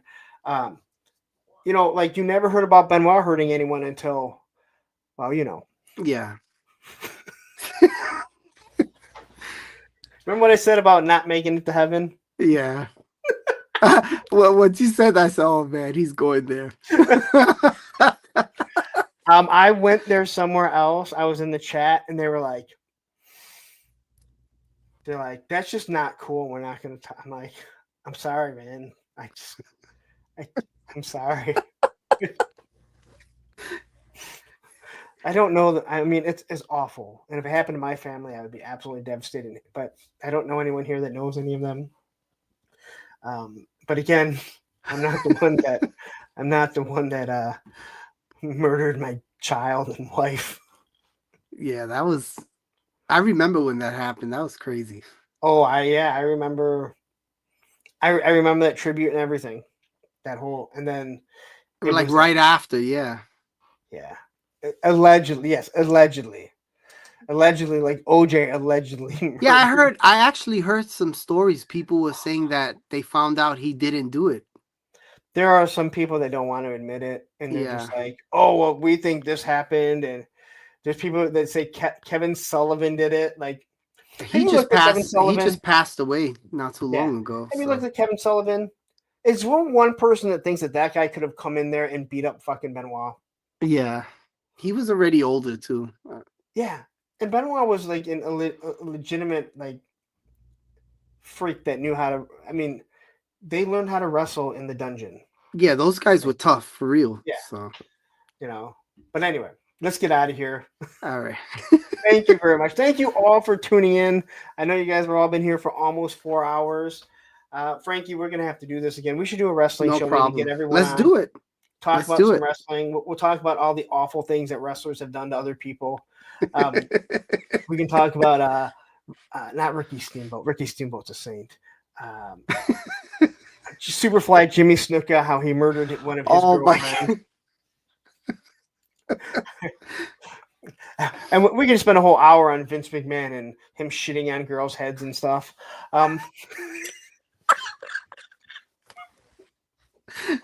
Oh man, this is great. Now we have to do this episode. It won't be hard to get a few people to chime in, as long as they're willing to. Like, I don't like things being as long as you don't get demonetized. Like, there's certain words you can't say, but I can talk about all that stuff. So, anyway, we are going to get out of here. Thank you very much. Thank you. If I don't leave, we never will. So anyway, you guys have a wonderful night. I will see you guys all Monday. or possibly tomorrow if you guys are a channel member for Punk's Pit. So take care.